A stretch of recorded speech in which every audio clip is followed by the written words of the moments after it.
under the hush of a late-night corridor, where lanterns sway like drowsy fireflies and moonlight rests upon old roof tiles. You wander with a cup of warm tea in hand. The incense wind drifts lazily around you, as if even the spirits are half asleep. Tonight, we trace a scholar's peculiar theory that rain itself is simply the quiet sighing of slightly upset ancestor spirits. A thought so gentle, even the imperial censors were too tired to forbid it. Before we wander deeper, take a second to like the video and subscribe only if you genuinely enjoy what I do here. And if you please, leave a comment with your current location and the time where you are. It helps me imagine where all these drifting lanterns of listening souls reside. Now, a small note whispered in the manner of old scribes. This video uses many AI-generated materials, yet every scene, every breath, every sentence is refined by hand. Thus these tales arrive, slowly, far slower than the swift, restless work of fully automated channels. So, traveler, find your quiet place. Let your spine soften like willow branches in dusk rain. Allow the bureaucratic woes of ancient officials, those poor souls buried under scrolls taller than temple gates, to amuse you gently. And with the night opening like an ink wash before us, we step into a world where scholar officials debated not only laws and grain taxes, but how a disappointed ancestor might summon a storm with nothing more than a cosmic pout. You step into the village as the drizzle settles over your shoulders like an absent-minded old ant, adjusting your cloak for the 50th time. The rain is thin, almost polite, tapping at your bamboo hat with the gentlest of knuckles. The late summer air smells of wet earth and rice husks, and the cobblestones beneath your sandals glisten like lacquered jade. A thin mist drapes itself lazily across the rooftops, as though even the weather cannot quite commit to being awake. Your sleeves whisper against your robe's soft, silk rustling, and from the corner of your hearing rises the faint toll of a distant bell, likely from a monastery tucked deep in the hillside. You recall, faintly amused, that even during the Tang dynasty it was said that monks could nap between strikes of the evening bell.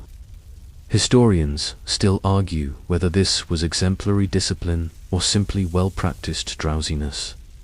As you walk, your peculiar gift begins its usual soft stirring thoughts, drifting into your awareness like feathers riding the wind. A pair of young villagers scurry past, baskets clutched tight. One thinks, with harmless bluntness, he looks soggy, but scholarly, I suppose. The other wonders whether your hat is shrinking in the rain. Their unspoken musings puddle around you like warm tea, steam rising from a clay cup.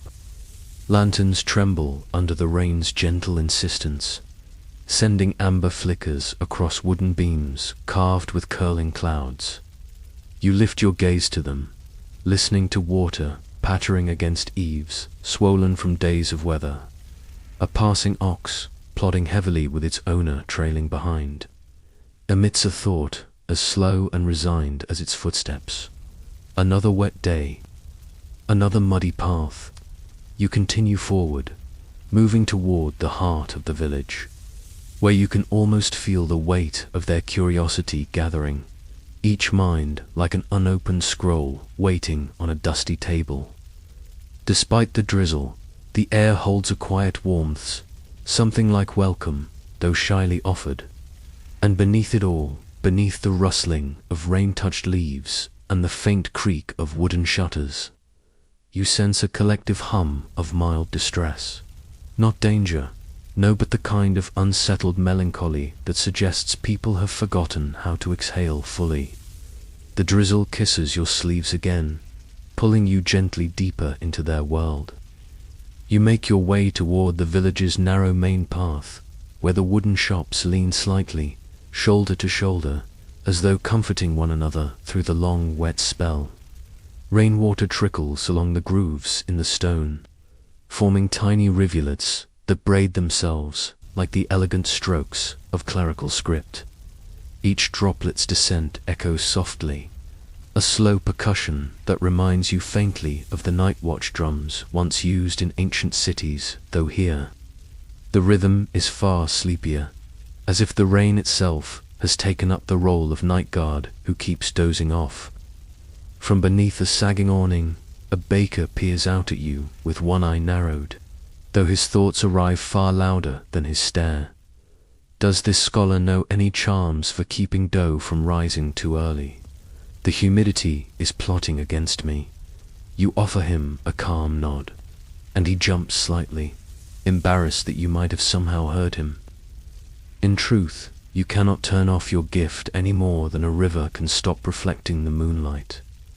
A trio of elders shuffle beneath a shared oil paper umbrella, their robes brushing the wet stone in soft whispers. One of them silently frets, "I hope this outsider is the one the heavens will heed." Another worries about her radish patch, which she fears is slowly learning to swim. The third simply thinks about steamed buns, which is frankly the most understandable thought of the group.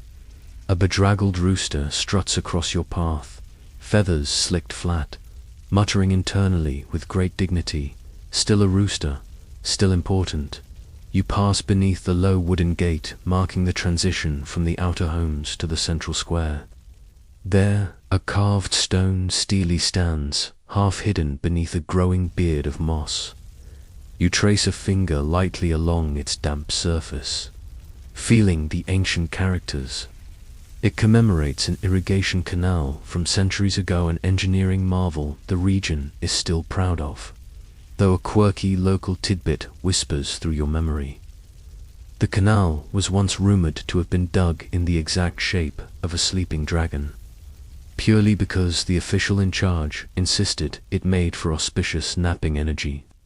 A soft wind drifts through, carrying with it the faint scent of soaked bamboo and the distant squeak of a cartwheel.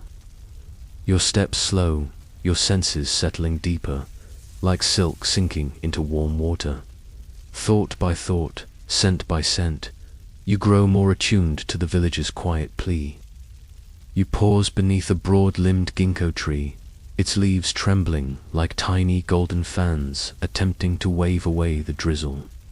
The rain gathers at the tips and falls in slow, deliberate drops, each one striking your hat with a soft patter rhythm steady enough to breathe with.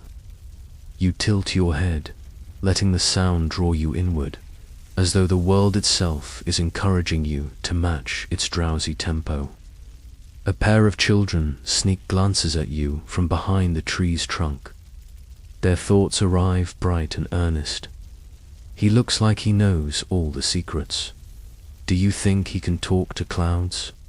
Asterisk, you fight a smile and pretend not to hear, though the warmth of their curiosity wraps around you like a light shawl. The drizzle thickens briefly, brushing a cool mist against your cheeks. You taste the mineral temps of it, reminiscent of spring water from mountain shrines. Somewhere nearby, a wooden bead curtain sways with a soft clatter, and a flutter of incense smoke escapes from a small home altar, drifting toward you like a shy greeting. You inhale slowly. The air is rich with damp soil, aging timber, and faint sandalwood, a scent so familiar it pulls at old memories of your own travels. You recall a historical detail your teachers once insisted upon during the Han Dynasty. Travelers often kept pouches of fragrant herbs at their belts, claiming the scents could ward off fatigue. Historians still argue whether the herbs actually worked, or whether people simply enjoyed having an excuse to smell pleasant during long journeys.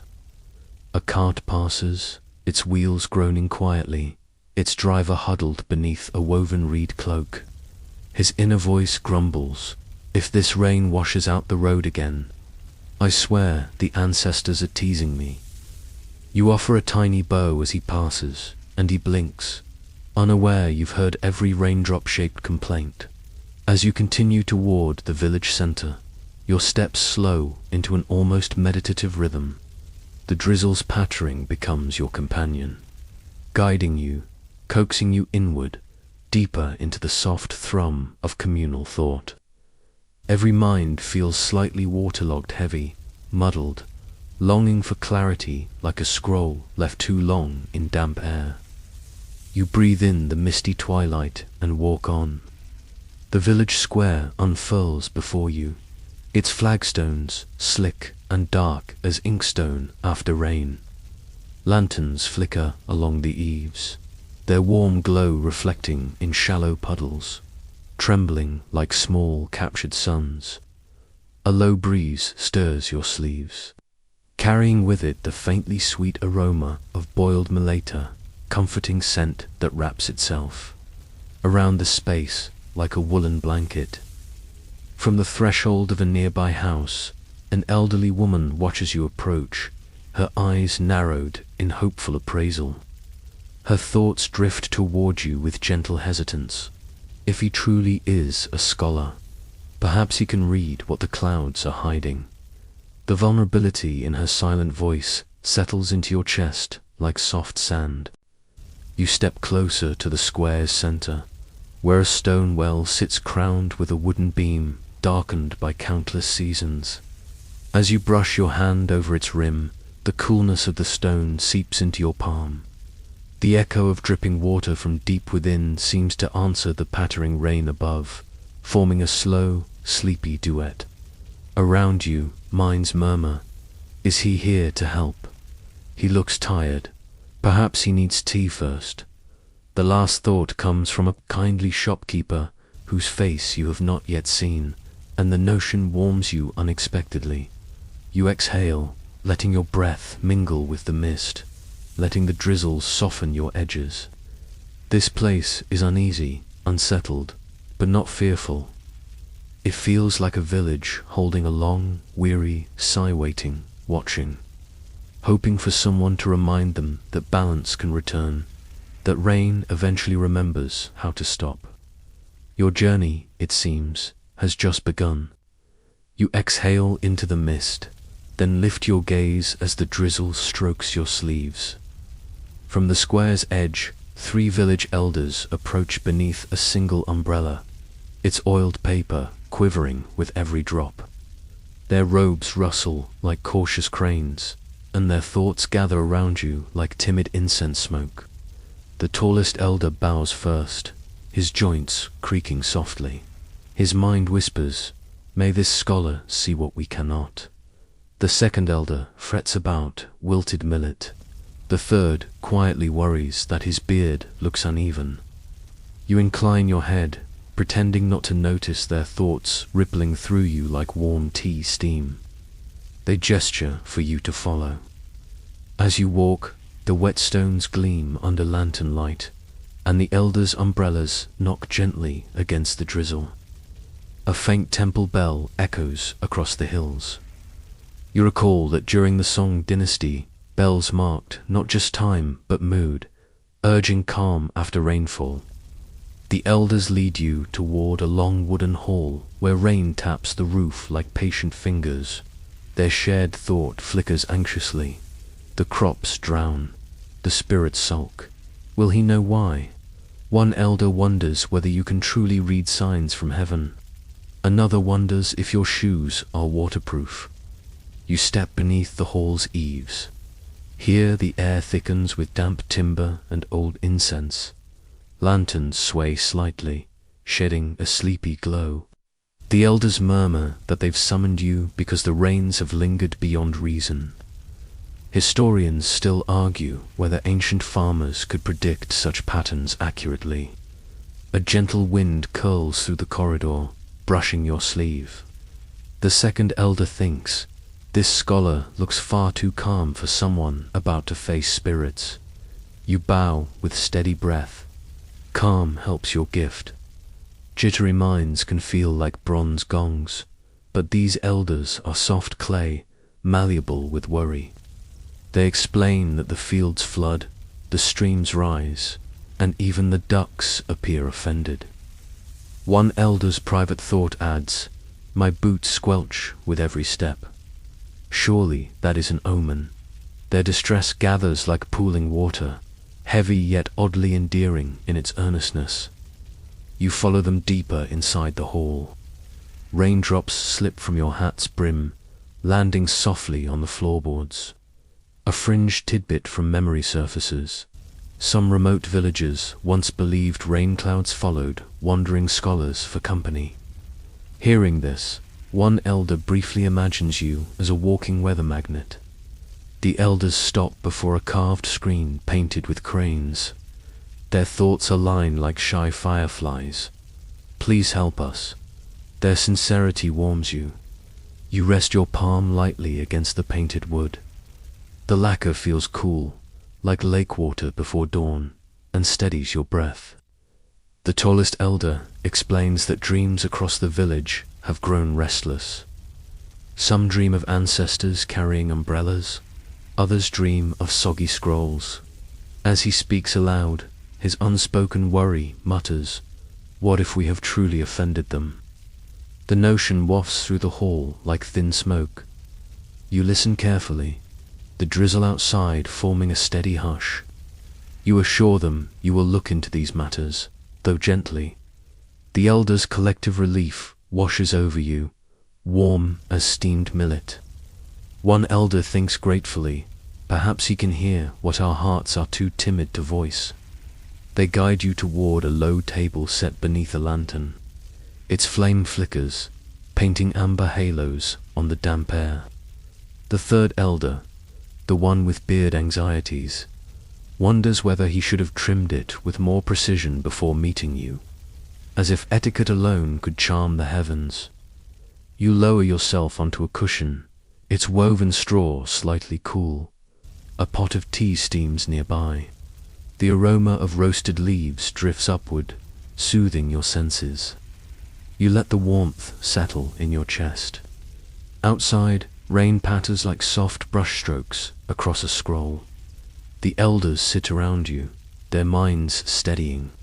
Their thoughts now move gently, like boats on calm water. One muses whether your skill is a gift from a mountain spirit. Another wonders if you can hear the rain's thoughts too. The idea nearly makes you smile. They recount the first day the rain refused to leave.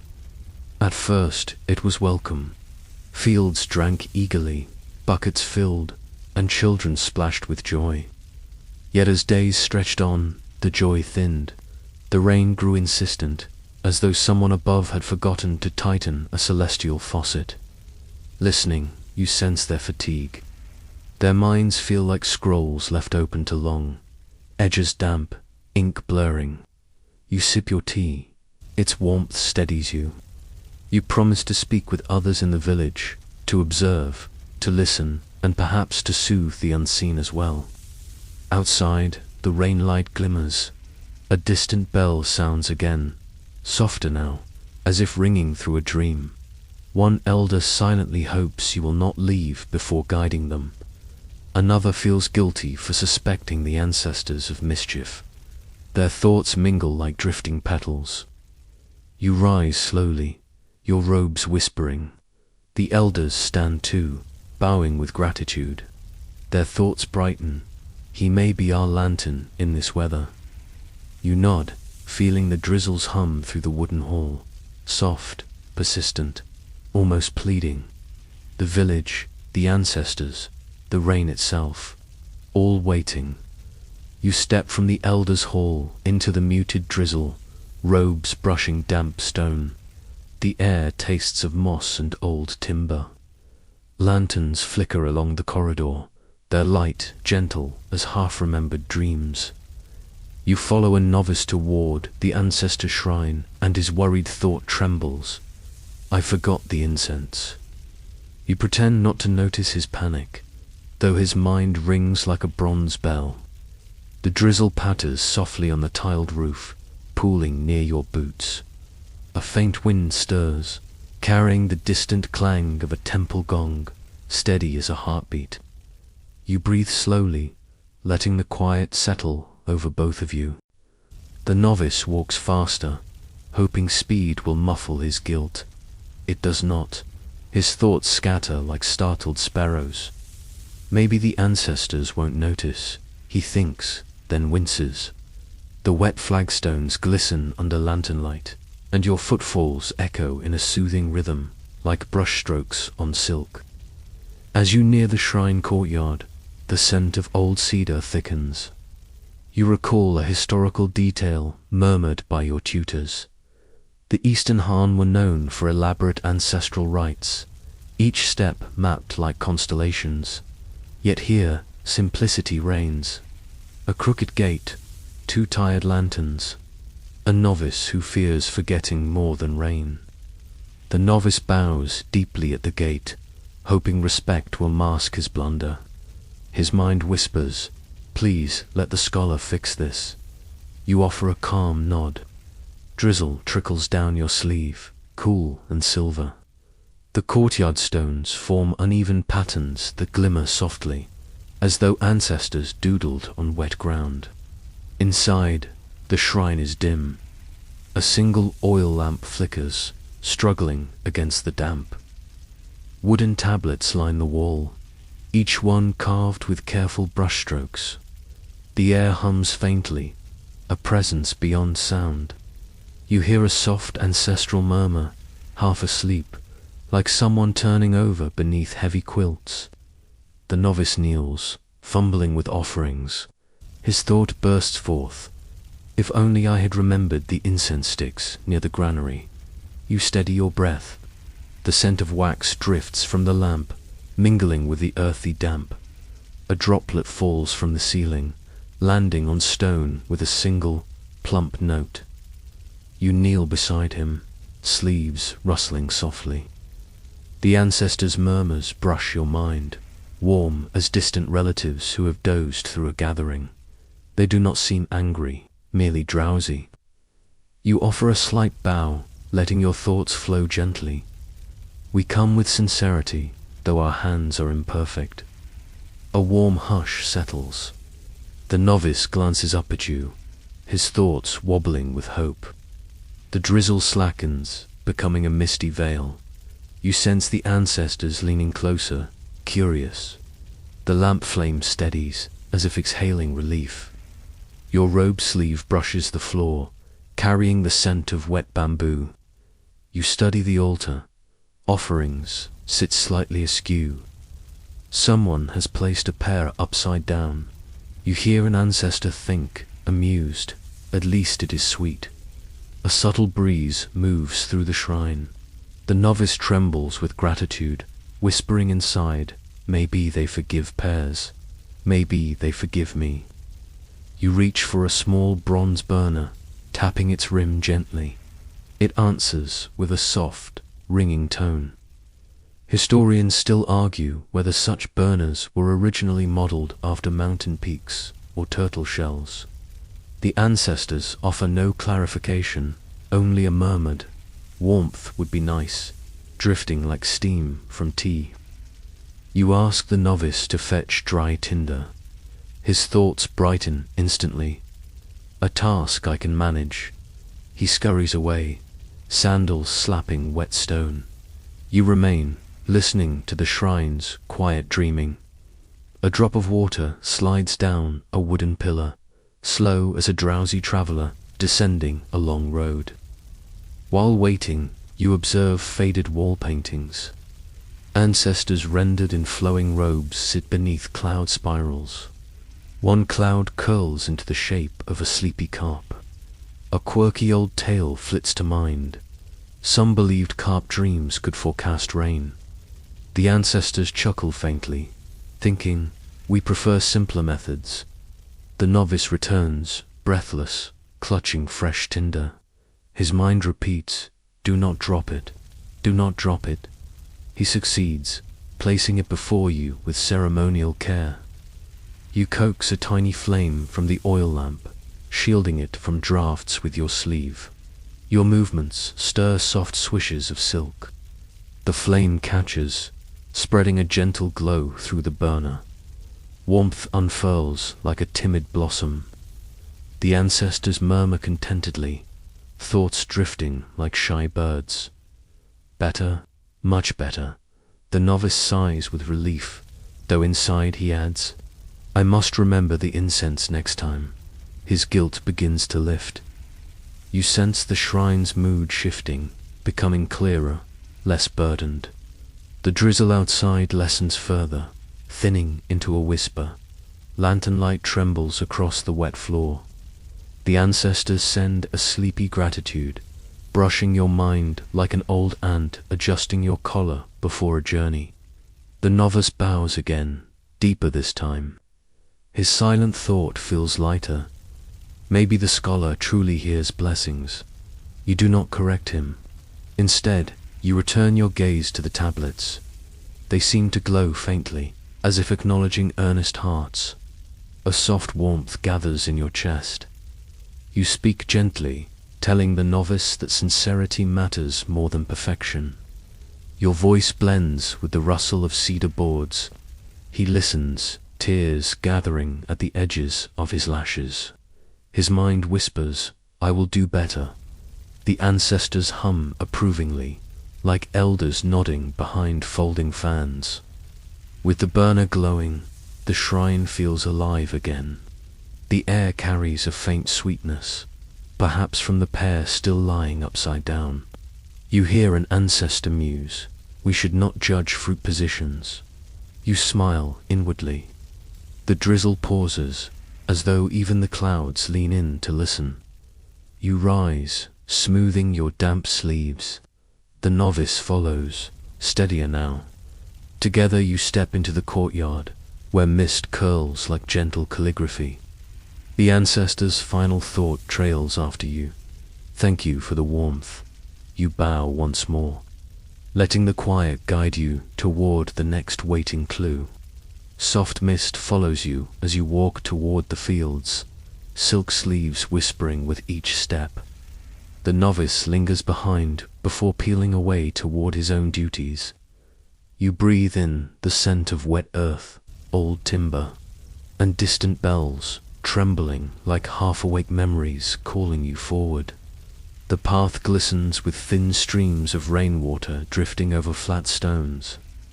You step carefully, listening to the quiet hum beneath your feet. A soft wind brushes your collar, carrying hints of soil and the faint tang of river grass. The drizzle paints everything in patient silver. Ahead lies the village's largest field, now a murky mirror of cloudy sky. Stalks bend under the weight of lingering rain, drooping like scholars after the third night of copying texts. A farmer stands waist-deep in pooled water, muttering apologies to seedlings he cannot rescue. As you approach, his thoughts spill gently into your mind. If only my cousin woke up earlier. I told him the drainage needed clearing. His voice, both aloud and unspoken, carries the exhaustion of someone who has fought mud for many days and lost every battle. You greet him with a bow, sleeves rustling like reeds in the wind. He returns it clumsily, trying to hide his inner grumble. Maybe the ancestors dislike my cousin's laziness, he thinks, followed immediately by, no, that sounds rude. Please don't let them hear. The rain settles into a soft patter against your shoulders as you wade closer. Ripples bloom around your steps, spreading slow circles across the flooded earth. These fields once fed half the prefecture, the farmer says quietly. His mind adds, now they feed only frogs. You kneel, cupping a handful of water. It is cool, carrying the scent of clay and distant mountain runoff.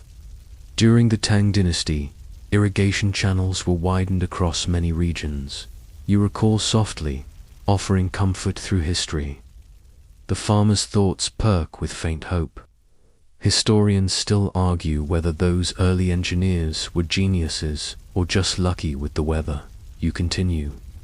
Your voice flows gently, like a reed flute on a still night. The farmer thinks, at least someone has debated wetter fields than ours, and you hide a small smile. A frog leaps past with the dignity of a minor official on inspection duty. Its splash sprinkles your robe, cool and sudden. The farmer's mind whispers, "Please don't notice how many frogs there are. My cousin says they bring prosperity. He also says many questionable things." You stand, brushing droplets from your sleeve. A fringed tidbit drifts from your memory. Some old manuscripts claim frogs once served as omens for summer storms. Though most scholars consider this superstition, the farmer's thoughts brighten. So my cousin might be half wrong. Good. You step deeper into the field, feeling the mud pull softly at your boots. The stalks sway, whispering like old hermits telling jokes no one understands. The farmer follows on the drier ridge, thinking, "Please do not fall.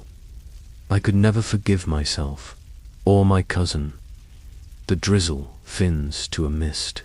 Warmth rises from the soil, mingling with its damp coolness, creating little threads of steam that curl around your wrists. You sense the field's quiet ache, its request for sun, for laughter, for a break from the heavy blankets of rain. You pause near a cluster of seedlings clustered bravely above the waterline. The farmer's thoughts plead, "Tell me they will survive. Tell me the spirits aren't offended." You place your palm over the fragile leaves, letting your voice settle like incense ash. They still hope. A distant temple bell trembles, soft as a yawn. Its sound drifts over the fields, brushing the water's surface like a feather. The farmer's mind follows the shimmer. Perhaps the ancestors nap lightly, he thinks. Perhaps they merely want companionship. His wonder feels sincere. You walk toward the far edge where water pools deepest. Your steps slow, steady, as though respecting an elder's quiet sighs. The mud shifts beneath you, warm and cool in alternating breaths. Even the earth is tired, you murmur. The farmer's thoughts echo, "We all are." A sudden swirl of wind ripples across the surface. Raindrops dance lightly, forming tiny rings that collide and merge like gentle gossip. You listen, tilting your head. "There is no anger here," you say softly, "only waiting."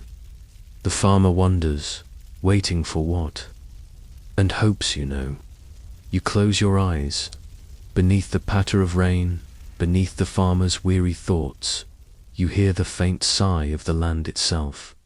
It feels patient, old, almost amused, as though whispering, "Humans worry too much." You breathe out slowly, letting the message settle warm in your chest. When you open your eyes, the farmer is staring, wide-eyed, as though expecting you to summon lightning or command clouds. His mind insists, "Please do not summon lightning." The granary roof leaks. You offer a faint smile, the warmth almost enough to lift the mist. You wade back toward him, each step releasing sleepy bubbles from the mud. "The rain is heavy because the people are heavy," you say. "Too many burdens carried at once." He nods, though his thoughts wander to his cousin again. "Some burdens are very specific," he mutters inwardly. You guide him along the ridge toward a slightly raised mound where the water drains a little better. The mound is topped with a single stubborn pumpkin vine. The farmer's mind whispers, "If that pumpkin survives, so do we." You treat the vine with appropriate reverence. A gentle breeze carries the scent of warm tea from a nearby home, faint and comforting. You imagine steam rising from clay cups, soft as drifting clouds. The farmer imagines the same, thinking, "If the scholar accepts tea, that must be auspicious." You let his hope glow. You kneel again, studying the flow of water. Channels carved long ago have clogged with silt. "Repairing these will help the spirits breathe," you say. The farmer nods, thinking, "And perhaps keep my cousin quiet." His sigh lifts a little of the rain's weight. With slow movements, You trace a path in the mud, showing how the excess water might be guided away. The farmer leans closer, absorbing every gesture. In his mind, he vows, "I will wake earlier tomorrow, earlier than my cousin, earlier than the rooster if needed." You rise, robes whispering, droplets slipping from your sleeves. The field seems to brighten, though the sky remains grey. The farmer watches you with thoughts softening like wet clay. Maybe the ancestors simply want us to remember how to care, he thinks gently. You offer him a final bow. The land is patient, you say. If you listen, it tells you how to ease its troubles. His thoughts answer, warm and humble, I will listen. Truly, the drizzle lightens, falling like silk threads instead of heavy ropes. As you turn back toward the village path, the farmer calls after you, "Thank you, honored scholar." His mind adds, "Please also visit my cousin. He needs wisdom and possibly discipline." You smile into the mist, letting the field's faint relief guide your steps forward. The wet stones cool your feet through your boots. The air tastes of soft rain, earth, and distant hearth smoke. You sense the ancestors watching, not displeased, merely thoughtful. Their unspoken murmur feels like, "Ah, yes, humans remembering how to breathe." With the flooded fields behind you, you follow the winding path toward the village center. Lanterns flicker through the mist, golden and wavering. Each sway reminds you of drowsy nods. You let your breath fall into rhythm with them, slow and warm. In the far distance, another bell trembles. The sound is softer now, as if the temple itself drifts toward sleep. You gather your sleeves, smoothing the damp folds. The farmer's lingering thought trails after you like incense. The rain feels kinder now. You continue on, guided by mist, memory, and the whisper of seedlings that still believe in sunlight. The village waits, quiet and hopeful, and you walk with steady steps, ready for the next clue, the next thought, the next gentle sigh of a world longing to rest. You follow the worn path toward the steward's quarters, silk sleeves brushing your wrists like reluctant clouds. The wet stone beneath your sandals glistens in lantern light, and the soft wind trails cool fingers along your neck. You hear faint thoughts drifting ahead, fluttering like timid sparrows. You approach a small courtyard where a bamboo screen rattles gently. The steward waits within, bows straight but trembling, his mind a swirl of half-rehearsed excuses. You pause at the doorway, letting the rustling bamboo settle into the rhythm of your breath, as if inviting his thoughts to quiet. When you step inside, warm tea steam curls through the dimness, scented with roasted barley. The steward bows deeply, yet his inner voice blurts, "I should have hidden the ledgers." You return his bow, pretending not to notice the frantic thrum beneath his practiced calm, though it hums against your ears. He gestures toward a bench polished by generations. You sit, robes sighing softly, and feel his worry press against you like a damp cushion. His thoughts hop wildly. Did I miscount the grain? Did I anger the ancestors by spilling millet? Did anyone see me trip over that chicken? You nearly smile. Outside, a distant bell rings from the village shrine, slow and tired, as though even metal grows drowsy in endless rain. The steward's mind jumps to the sound. The bell, they'll ask questions. You sip tea, gently reminding yourself that the first rule of such conversations is to move softly, like mist over reeds. You ask him about the rainfall, your voice calm as drifting incense. His reply is respectful, but his thoughts chatter. I knew this day would come. I should have studied harder. Why does this learned wanderer stare like he knows everything? You assure him you are only listening, not judging. A scroll on his table unfurls slightly under the damp air, revealing neat brush strokes and one blot of ink that resembles a startled goose. Historians still argue whether Song dynasty stewards were notoriously anxious or simply overburdened, though this one seems determined to prove both correct at once. He begins listing crop tallies, but his mind is louder than his voice.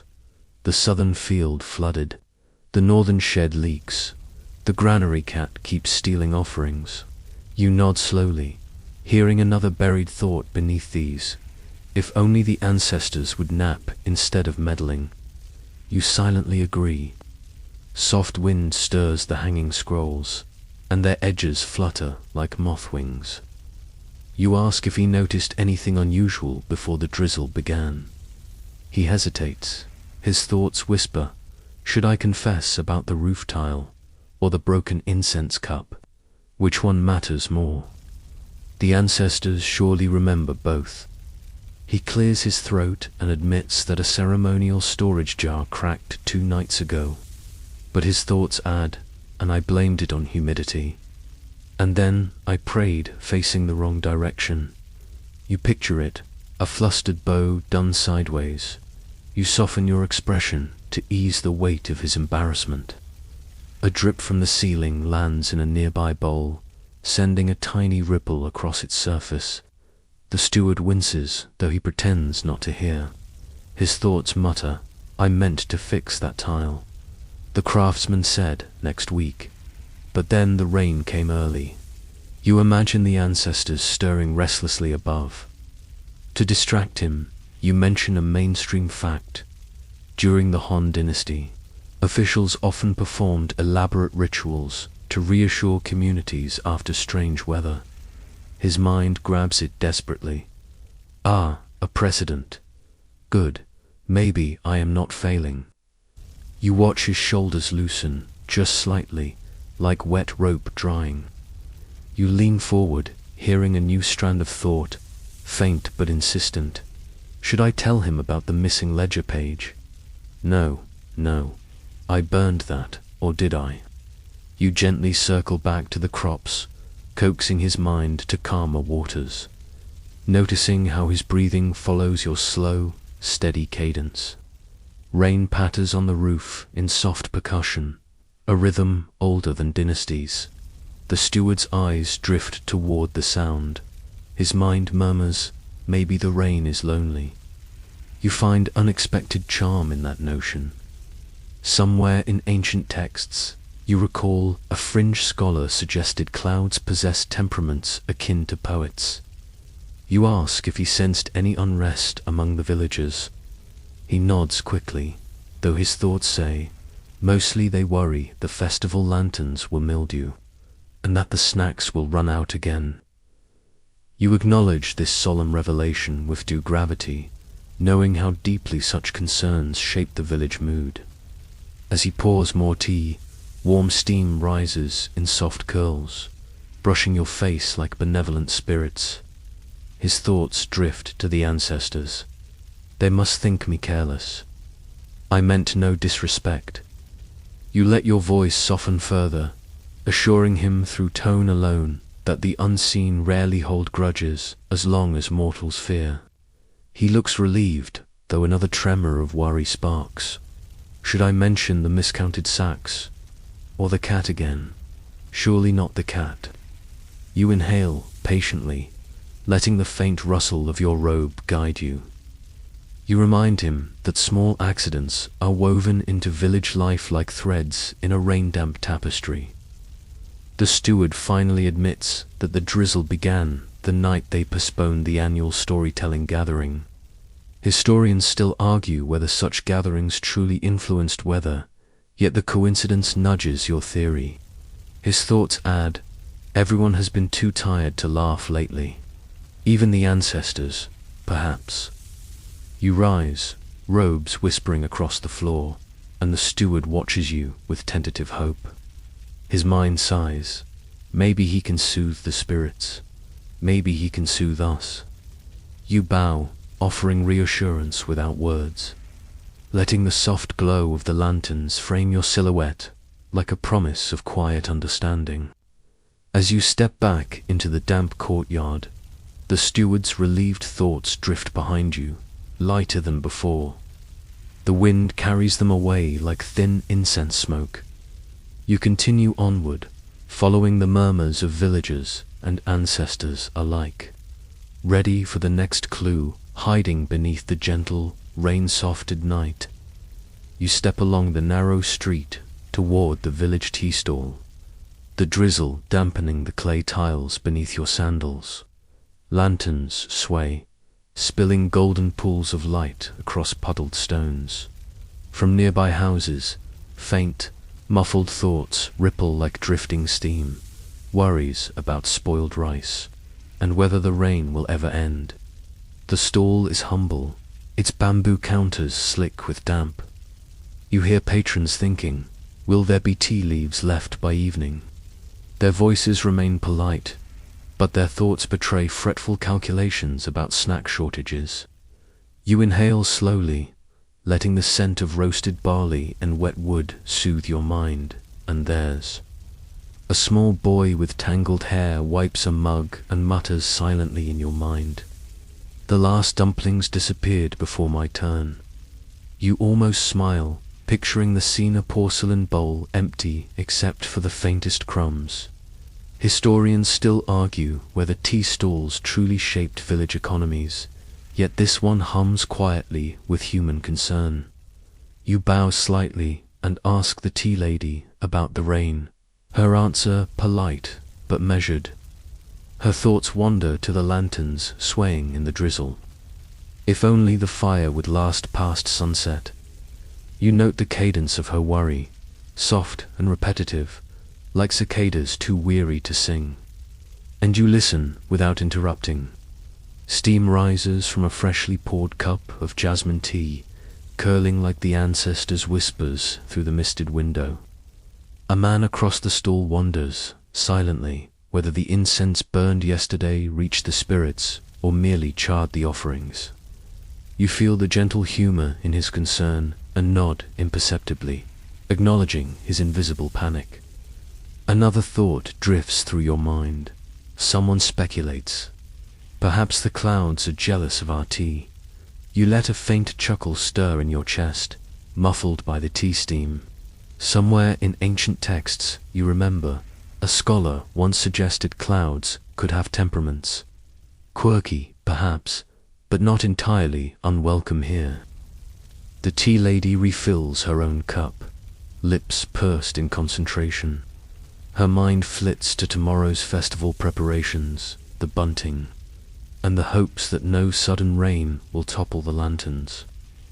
You feel the anxiety settle lightly around you, a soft weight, like wet silk, draping over your shoulders, inviting calm observation. A scholar in the corner unfurls a scroll. His thoughts whisper, I hope the ink hasn't run in the rain. Historians still argue whether Song Dynasty ink had properties to withstand humidity, but this one seems preoccupied with the possibility of smudged calligraphy. You nod to yourself, understanding the small stakes that shape human minds. You watch the patrons sip tea, droplets sliding from eaves onto the stone floor. Someone thinks, the dumplings are not enough, and the cat is staring at me again. You imagine the tiny furred thief, silent and judging, and let the thought mingle with the warm steam of your cup. Gentle amusement lingers in your chest. You ask softly if any unusual events preceded the endless drizzle. Minds flicker with memories. A child recalls a dropped lantern. A baker worries about soggy buns. A woman frets over a forgotten incense stick. You absorb each worry with patience, as one might trace the faintest ink strokes on a faded scroll, tender and precise. The tea stall creaks under your subtle movements. You hear a man's thought, I should have swept this morning. Perhaps the ancestors notice. The wind lifts the bamboo curtain slightly, and you see a delicate dance of rain and light, each droplet a tiny bell. each bell a note in the village's quiet symphony. You lean closer to the counter, robes brushing the bamboo softly. Patrons' minds flutter like moths, concerned with mundane troubles, yet tinted with fear of unseen observers. You imagine a cloud above, tilting its silver head, wondering about its place in village lore. Fringe tales suggest clouds might favor those who remember laughter. A young apprentice whispers silently, "Will the festival snacks last? Will anyone notice the spilled tea?" You let the faint worry sit, acknowledging its small weight. The aroma of roasted grains mingles with the drizzle. The world narrows to mist, warmth, and the gentle rhythm of worried thoughts brushing past your mind like soft wings. The tea lady folds her hands in quiet resignation, thinking, "Perhaps I should have opened earlier." Her mind swirls with possibilities and apologies, all tempered by the drizzle and soft glow of lanterns. You sip your tea, letting the warm liquid settle through you. A bridge between her concern and the unseen patience of ancestors. Outside, cicadas murmur faintly, too weary for song. You hear a patron think, "The dumplings will not fill the bellies of children," and yet the ancestors watch. You breathe slowly, letting the rain's rhythm sync with your pulse. Each thought a tiny bell, each bell a note in a calming nocturne. You notice a small shadow flit by the doorway, a cat inspecting a puddle. Someone's thoughts note it, that cat again. You allow a quiet smile to drift, the gesture gentle as falling water.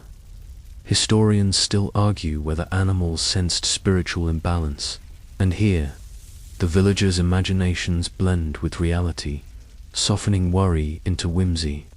Steam curls in lazy spirals above cups of tea, carrying with it the patron's silent fret.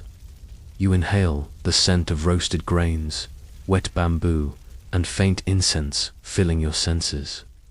Each thought becomes a gentle current you navigate with care, softening the edges of their panic as if kneading dough with invisible hands. You ask about preparations for tomorrow, and the tea lady's thoughts rise unbidden.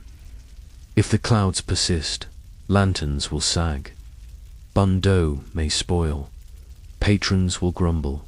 You nod imperceptibly, listening, letting each worry find a small resting place, soothed by your presence and the ritual warmth of tea shared in a dim-lit courtyard. The final cup empties, and the stall settles into quiet. Patrons' minds drift, some still fretting, others lulled by the rhythm of your gentle attention. The rain patters on, steady, unhurried. You rise, robes brushing softly against bamboo, leaving warmth, calm, and a faint, lingering sense of order in the space you traverse. You step back into the misted street, each mind left lighter than before, like tea steam dissolving into cool night air. Lanterns sway in farewell, dripping tiny rings into puddles. Your steps echo softly as you continue onward, following the quiet currents of thought, ready for the next gentle sigh hiding in the rain-softened village. You wander along the narrow, rain-slick street toward the village tea stall, your silk robes whispering against the damp stone. Lanterns sway gently, spilling amber pools onto the wet ground. Patrons' thoughts rise faintly, fretting over missing snacks, counting teacups, wondering if the last dumpling was meant for them. The tea stall is small, bamboo counters slick with drizzle, steam curling from earthenware cups. Someone thinks, will the buns last until sunset? You inhale slowly, warm and earthy scents mixing with the mist. Each worry floats past you like a lazy dragonfly, delicate, and you trace it with calm attention, untangling small anxieties. A child dries a mug, silently thinking, the cat will steal it if I'm not careful. You imagine the tiny black pod intruder, somberly vigilant, and you let a faint smile ripple through your mind. Historians still argue whether Song Dynasty tea stalls were the real social centers of villages. But here, the air hums with quiet human concern. The tea lady refills her pot, lips pressed in concentration. Her thoughts flit to the lanterns, swaying above, hoping none will tip in the rain. You feel the rhythm of her worry, soft and repetitive, like cicadas too tired to sing, and you listen without judgment, letting her unease settle gently like mist over a still pond. A scholar in the corner unfurls a scroll, thinking, I hope the ink does not run in this damp air. Historians still debate whether Song ink could withstand humidity, and here it matters little, yet the concern feels tangible. You nod subtly to the thought, acknowledging the invisible tension that binds human effort to nature's whim. Steam rises from a freshly poured cup of tea, curling like a lazy dragon through the air. A man mutters silently, will the ancestors be appeased if we eat now? You sense the humor in his half-serious worry, letting it mingle with the scent of roasted barley. Fringe tales suggest ancestors enjoy tea almost as much as they enjoy complaints. Your fingers brush the bamboo counter, damp but warm from the brewing tea. Patrons' thoughts flit around you. I must save some for the children. I hope the buns are dry. You let these tiny anxieties drift past like leaves on a slow river, feeling the pulse of village life in the hush between raindrops. The tea lady pauses, adjusting her hairpin, thinking, if only the clouds would relent, the lanterns might last. You notice the soft tension in her posture, the gentle worry that threads through her thoughts. Each concern is a note in the village's quiet nocturne, the rhythm of human life soft and insistent beneath the drizzle. Outside, the wind carries faint echoes of children's thoughts. The dumplings were too small. A cat prowls silently, unbothered by human fretting. You let a tiny chuckle lift from your chest, muffled as mist. The villagers' minor panics feel almost sacred, a testament to the ordinary woven with the extraordinary in nightly life. Steam curls in lazy spirals, carrying worries about buns and incense alike. A patron thinks, perhaps tomorrow I should bake more. You nod to yourself, imagining the soft flour-dusted hands kneading dough as rain softens the courtyard outside. The gentle rhythm of concern and ritual wraps around you like a wet but comforting shawl. A scholar folds his scroll carefully, thinking, if only the wind would not dampen the ink. The rhythm of his anxiety blends with the soft patter of rain on bamboo. You breathe in the scent of roasted grains and wet wood, letting each worry settle into a gentle lull. Small tensions unravel like silk threads brushed by the mist. A young apprentice's thought drifts. Will the festival snacks survive? You imagine tiny dumplings, lined like soldiers, waiting for inspection, and a cat nearby eyeing them. Quirky, perhaps, yet somehow fitting in this ancient, rain-soaked village. Historians still argue whether animals in folklore sensed spiritual imbalance, yet here it feels true enough. You sip the jasmine tea, inhaling the steam, and let your senses drift. Patrons' thoughts flutter around you like moths, gently anxious. Will there be enough tea? Enough buns? You cradle each concern, allowing them to soften. The worries reduce to quiet ripples in the still night, faint as incense smoke. The tea lady straightens, hands folded, her mind tracing tomorrow's preparations. If it rains again, the lanterns will sag, she thinks. You allow her concern to rest lightly, a weight softened by your quiet attention. The night stretches, damp and tender, filled with warmth. The soft glow of lanterns and the gentle murmur of villagers' thoughts. The last cup empties, and patrons' minds drift between fret and relief. Rain drips steadily outside, echoing softly on the tiled roofs. You hear a thought, "I hope the ancestors notice our effort." You nod imperceptibly, a silent acknowledgement of shared hope, and let the soft tension ease into a quiet lull, like gentle waves on stone. Steam curls above mugs, carrying stories of small anxieties. Will buns last? Will lanterns stay lit? You inhale deeply, feeling warmth spread, linking you to their minds, calming each flutter of worry. Outside, the mist swirls around bamboo, soft as silk, and you walk the currents of thought with careful steps, like tracing ink on old scrolls. A cat brushes the doorframe, silently judged by patrons' thoughts. That cat again.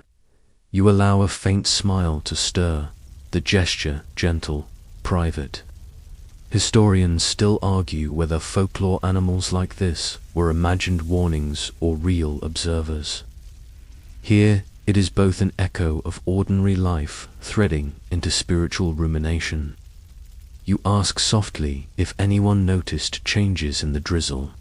Minds flutter. A spilled lantern, a forgotten incense, soggy buns. You trace each worry as a scholar would, a faded calligraphy stroke, letting small troubles find a resting place, soothed by your calm presence and the warm, earthy scent of the tea stall, mingling with night mist. The tea stall creaks as you rise, robes brushing bamboo gently. Patrons' thoughts lift, lighter, softened by your quiet attention. Steam rises, mingling with mist and rain, as if the world itself exhales. Each worry now drifts like a cloud, dispersing, leaving behind gentle, warm currents of human care and shared rhythm.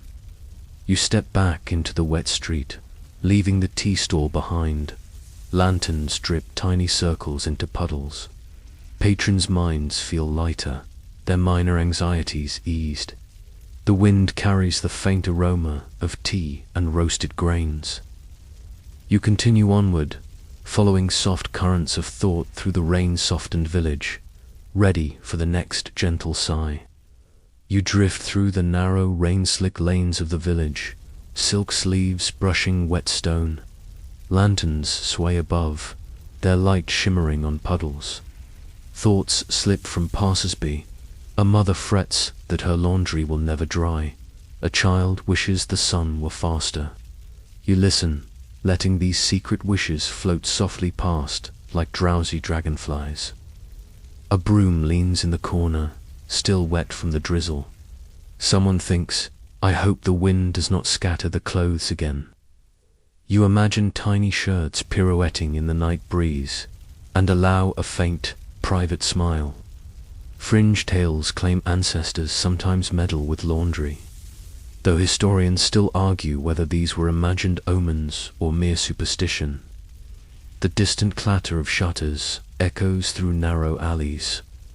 A cat slinks past, silently judging soggy skirts. Someone mutters in thought, "I must remember to sweep the water away before dawn." You hear it as a soft rhythm, the pulse of human care blending with rain's quiet percussion, guiding you onward with gentle curiosity. A group of children huddle under a drooping awning, eyes wide, hearts warm with small worries. Will their shoes stay dry? You drift closer, imagining the little toes peeking from soaked cloth, each thought a tiny lantern bobbing in the mist. You listen, absorbing their whispered imaginings as one might inhale the scent of tea before sleep. The aroma of wet earth mingles with soft incense drifting from a distant shrine. A villager thinks, if only the sun would hurry. You nod imperceptibly, letting their impatience ripple gently through your mind. The village moves like a slow, deliberate brushstroke across an ink painting. Each thought a delicate line traced in quiet contemplation. A mill wheel creaks under the persistent drizzle. And a farmer worries silently, my crops will drown again if it rains tomorrow. You hear it as a faint thrum beneath the night's hum, the weight of toil softened by your presence. Silk rustles as you step, and the night exhales around you, carrying wet scents and faint human hope. A lantern swings gently, casting ripples over puddles, while a quiet mind thinks, must the clouds linger forever? You imagine the clouds as drowsy old monks, leaning on one another, reluctant to rise. The humor twines with the soft drizzle, weaving a lullaby of gentle absurdity that tugs lightly at the corners of your awareness. A child tugs at their mother's sleeve, imagining sunny rooftops. The mother's thought drifts, if only the clothes could dry while I sleep. You trace the invisible tension as a scholar might follow a brushstroke on a scroll, noting the interplay of diligence, hope, and minor fret. Each heartbeat of thought becomes a note in the village's slow, soft nocturne. You pause beneath a willow, water dripping from leaves in steady rhythm. Someone nearby thinks, perhaps the ancestors enjoy watching this drizzle as much as we do. You allow a soft chuckle to ripple inwardly, the gentle mirth threading between thoughts like a silk ribbon. Scholars still debate whether such beliefs were literal or playful folklore. A dog pads past, careful not to disturb puddles, its paws silent against the wet stone. A villager thinks he must not scare the ducks. You catch the faint rhythm of the heart behind the thought, its tender vigilance a lullaby to the night. Every movement, every worry, softens in your presence, the village breathing in hushed, synchronized cadence.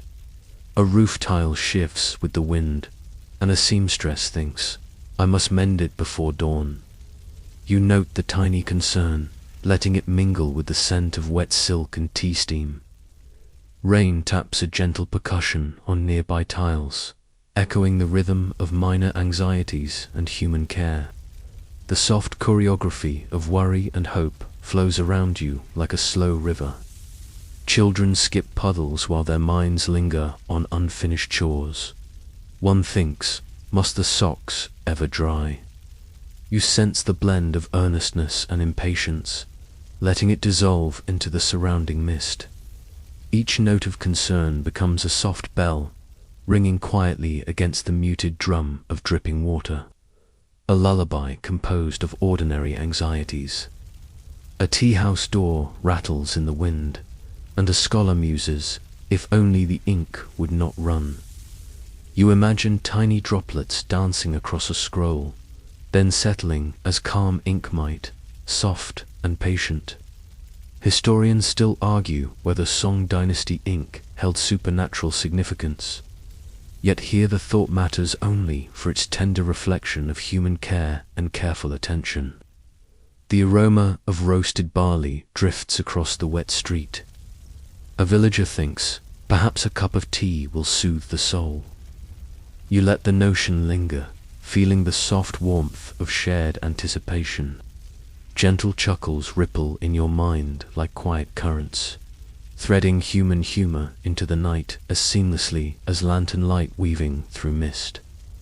A broomstick leans wet against a wall, and someone frets silently, the floors will be slippery again. You hear it as a rhythm, a soft pulse of care in the night stillness. Your own steps echo in time, rustling silk and wet stone, harmonizing with the village's subtle murmurs, each small concern a note in a gentle, nocturnal symphony. A child glances at the sky, thinking, maybe the sun forgot us. You let a faint knowing smile stir, imagining a slow, sleepy sun stretching in the distance. Fringe lore claims the sun sometimes hesitates for especially diligent villagers. You let the humor mingle with raindrops, as soft as warm tea steam rising above cups in a distant tea house. Lanterns drip tiny circles into puddles as you pass. Each mind you brush past carries faint worries. Will the clothes dry? Will the fire hold? Each is a delicate stroke in a living painting, the village in motion under rain and mist. You walk the currents of thought with steady steps, a quiet observer of soft, nightly rhythms. The wind flutters through bamboo, whispering in hollow tones. Someone mutters internally, the ducks are restless. You allow the image of waddling, impatient birds to form and dissolve, the gentle humor softening the tension of minor frets. Historians still argue whether such animal-related omens shaped ritual behavior, though here they simply breathe into the night. A stream of thought drifts from a sleeping dog. Must the lanterns sway so? You follow the calm, observing the world's small choreography of care and vigilance. Rain-softened cobbles, rustling silk, faint steam from nearby tea houses all combine to cradle human thought, making the mundane luminous, almost sacred, in its soft, nocturnal rhythm. You pause at a curve, the village opening into quiet courtyard light. Thoughts settle, blending like tea with honey, mundane anxieties, small hopes, tiny wishes for sun. Each note of care softens into a lull, a gentle undercurrent of gratitude flowing through the rain. You step lightly onward, following the gentle sighs of a world eager to rest. You approach the ancestral hall, its wooden beams darkened by rain and age. Lanterns sway, casting flickering patterns across the wet courtyard stones. The air carries incense and the faint metallic scent of old bronze. You sense the ancestors' presence before you see them, a soft, drowsy hum echoing like a half-forgotten lullaby. A novice kneels at the threshold, fingers trembling over a brass censer. His thought drifts toward you. Must I light the incense just so? You hear the question as a gentle ripple in the quiet. Outside, rain patters on tile roofs, and silk robes rustle as you step, soft as a whisper against the lingering mist of twilight. The hall smells of aged cedar and dried paper. You listen to the thoughts that float like drifting lanterns. A great-grandmother worries the offerings are insufficient, while a child imagines the ancestors grumbling at misplaced rice cakes. Fringe lore claims some spirits enjoy mild amusement, though historians still argue whether such beliefs were mere fanciful storytelling. Your steps echo softly on the wooden floor. A faint bell tinkles in the distance, and a passing thought reaches you. Perhaps the clouds tire, like we do. You smile, feeling the gentle humor in ancestral musings. The hall seems alive with sleepy murmurs, neither scolding nor impatient, just drifting with the rhythm of a long, humid night.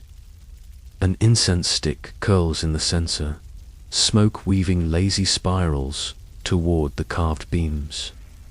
One ancestor's thought sighs, I approve, though silently. You sense satisfaction like warm tea seeping into chilled bones. The air vibrates with the quiet layering of human care and spectral patience, a tapestry stitched with invisible threads of thought and ritual. A wooden plaque above the altar glistens under the lantern light. Someone thinks, must the scrolls always smell so sharp? You catch the subtle fragrance of ink and cedar, letting it mingle with the drizzle outside. Scholars still debate whether Song dynasty paper carried metaphysical significance, but tonight it matters only as a gentle companion to your quiet steps. You kneel briefly, letting the rhythmic thoughts of generations wash over you, hopes for harvest, small annoyances, imagined reproaches. Each murmur forms a low hum, a soft harmony to the patter of rain. Outside, a crow caws, and a child's mind whispers. Perhaps even the birds know the ancestors are drowsy. You allow a quiet chuckle to drift inward. The wooden floorboards creak softly beneath your weight. A scholar's thought reaches you. Must the offerings remain unspoiled by rain? You imagine tiny droplets balancing on jade cups, like fleeting attention on delicate details. Fringe tales suggest spirits enjoy such minor tests of care, and you follow the hum of these small worries as if it were a winding stream. A cat slips through a shadowed corner, tail flicking. Someone inside thinks, "I hope the little one does not disturb the incense." You sense a quiet amusement threading through the ancestral presence, like a half-smile in the mist. Each thought lands softly, like a lantern on water, a gentle mark in the hall's vast, echoing quiet. Outside, water drips from roof tiles in steady rhythm. You hear a child wonder if the ancestors will be pleased with their offering of rice wine.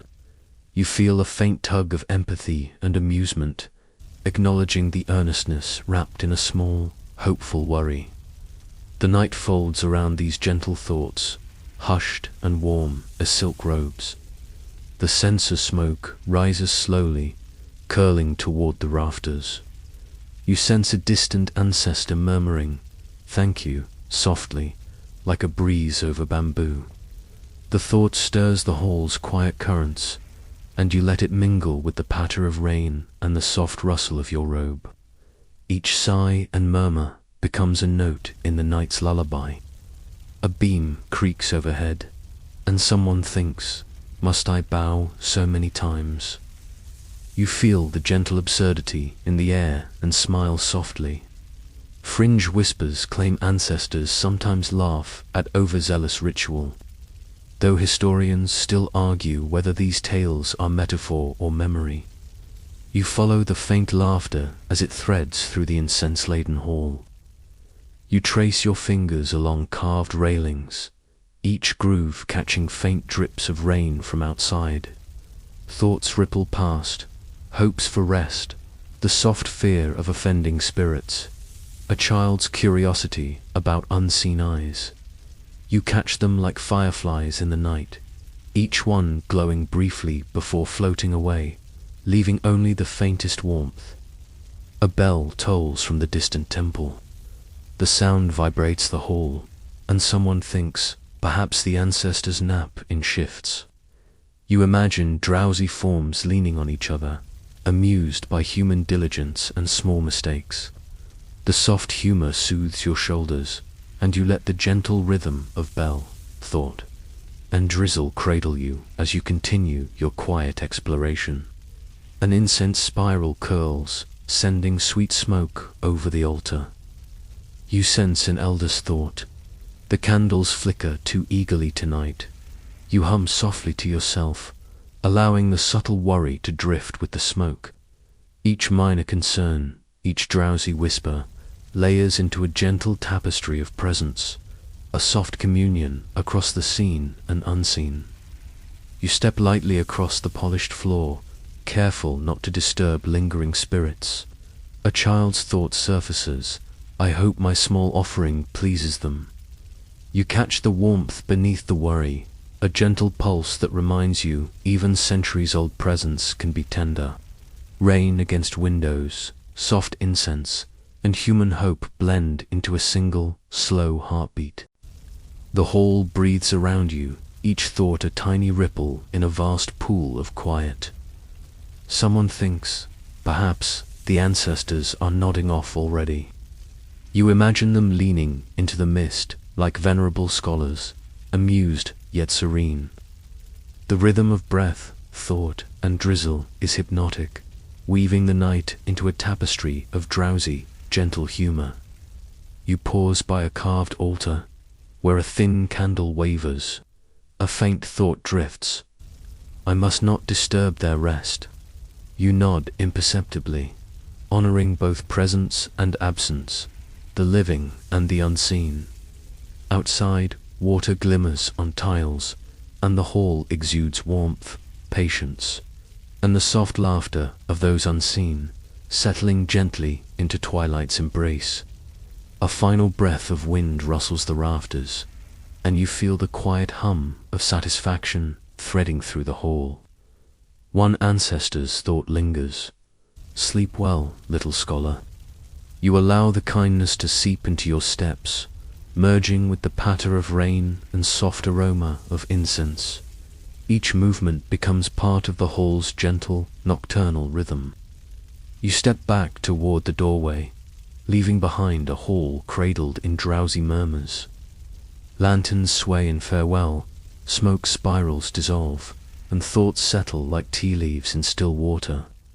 The night exhales, and you follow the soft, patient currents of human and ancestral reflection, ready to wander toward the next gentle sigh of a world longing to rest. You find the novice crouched near the granary doorway, shoulders hunched like a small crane bracing against the drizzle. His thoughts scatter nervously. I must not fail. I must not forget the chores again. You hear them as tiny ripples in a still pond, soft, anxious vibrations in the mist-heavy night. Lanterns sway overhead, dripping gentle circles onto the wet stone. His hands fumble with a bundle of ceremonial cloths, and you catch the inner sigh. If only the ancestors could see I try. You imagine the spectral audience, drowsy yet amused. The wind carries the faint scent of wet earth and incense curling around your robes. Fringe tales suggest spirits occasionally reward earnest effort with fleeting dreams of laughter, though historians still argue whether this is metaphorical or literal. You kneel beside him, silk rustling softly against the stone. His thought leaps toward you. Will he scold me? You answer with the quiet calm of your presence, letting the gentle breeze, the patter of rain, and your soft breathing create a cocoon of reassurance. Even the dripping eaves seem to slow, as if pausing to hear the conversation of hearts unspoken. He glances at the flickering lanterns, unsure whether they illuminate the way or simply remind him of mistakes. You sense the worry, delicate as the curl of incense smoke rising to rafters. A passing rat scurries, and his startled thought ripples like a tiny bell. Must I be alert to all things? You smile faintly, embracing the humorous humility of childhood diligence. The novice shifts, trying to straighten a bent candle. His inner voice mutters, I will never forget again. You feel the weight of his promise like a soft pulse in the night air. Outside, droplets kiss roof tiles and leave tiny silver trails. Scholars note that in Song dynasty villages, children often performed ritual duties alongside elders, yet how much they truly comprehended remains a topic of debate. You notice a small bundle of rice placed for the ancestors, slightly damp from the drizzle. His thought drifts, tinged with guilt. They will think it ruined. You let a gentle reassurance brush against the worry, soft as the steam rising from a tea bowl. Fringe wisdom murmurs that ancestors sometimes enjoy soggy offerings more than perfect ones, laughing quietly in invisible corners. A lantern sways overhead, casting dancing shadows across his furrowed brow. His thought flickers again. Perhaps I am too clumsy for this. You feel the tender self-doubt, soft as silk brushing stone, and place your hand lightly on his shoulder. The touch, nearly imperceptible, carries calm. Even the distant temple bell seems to slow its rhythm, harmonizing with the night's gentle sighs. He kneels, clasping hands over the censer, inhaling the rising incense. Thoughts spiral. I must remember the order, the words, the respect. You guide him without speaking, letting the rhythm of lantern light, smoke, and wet stone teach patience. A crow calls from a nearby roof, and his startled glance seems to echo the playful curiosity of unseen spirits watching the ritual. Soft rain taps on the hall's edge, mingling with the subtle scent of cedar. His next thought is almost hopeful. Perhaps they will forgive me tonight.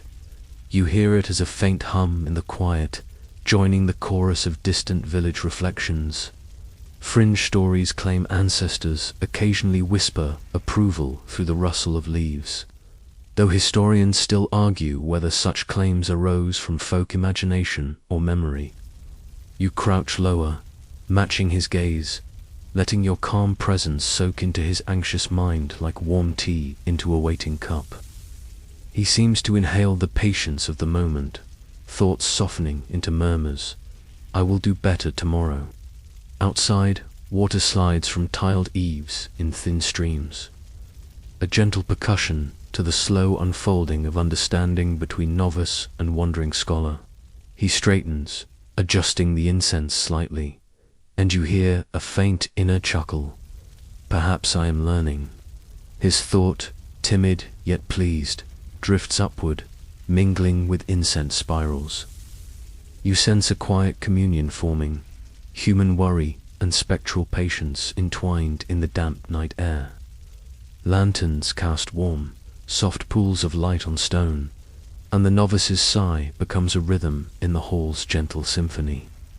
A distant wind whistles through the open courtyard, ruffling his sleeves. His thought flutters. Did I forget a step? You catch it, not as criticism, but as the fragile pulse of earnest effort. The night hums around you, blending candlelight, dripping eaves, and subtle rustle of silk into a lullaby only half heard, weaving reassurance into every tiny ripple of concern. You guide his hands subtly over the incense, letting him feel the motion rather than command it. His thought drifts. Perhaps even small actions matter.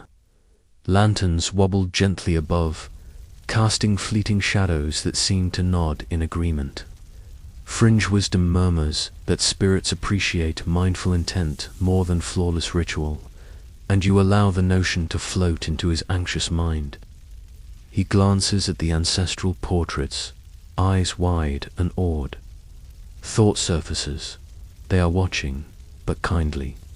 You sense the truth in this quiet reassurance, letting it bloom in the moist night air, like tiny silver stars above misted rooftops.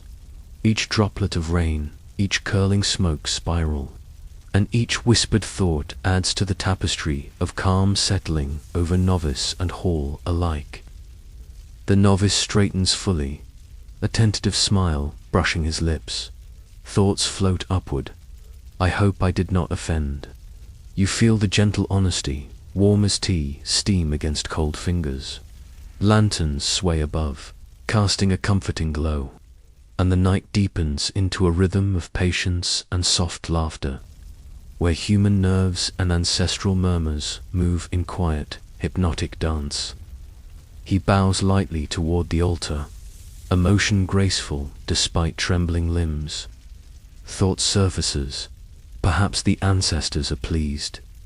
You sense it not as certainty, but as the gentle easing of tension, a whisper of calm threading through the damp hall.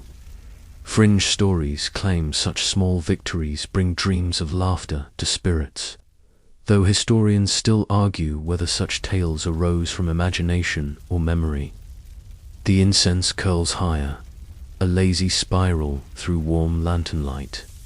He watches it, thought drifting softly. I must remember this calm. You let your presence infuse him with patience, the room filled with the faint murmur of dripping eaves and distant temple bells. Even the rain seems to pause, acknowledging the balance achieved in this quiet, ritual moment. A soft draught lifts strands of his hair, and a small inner sigh escapes him.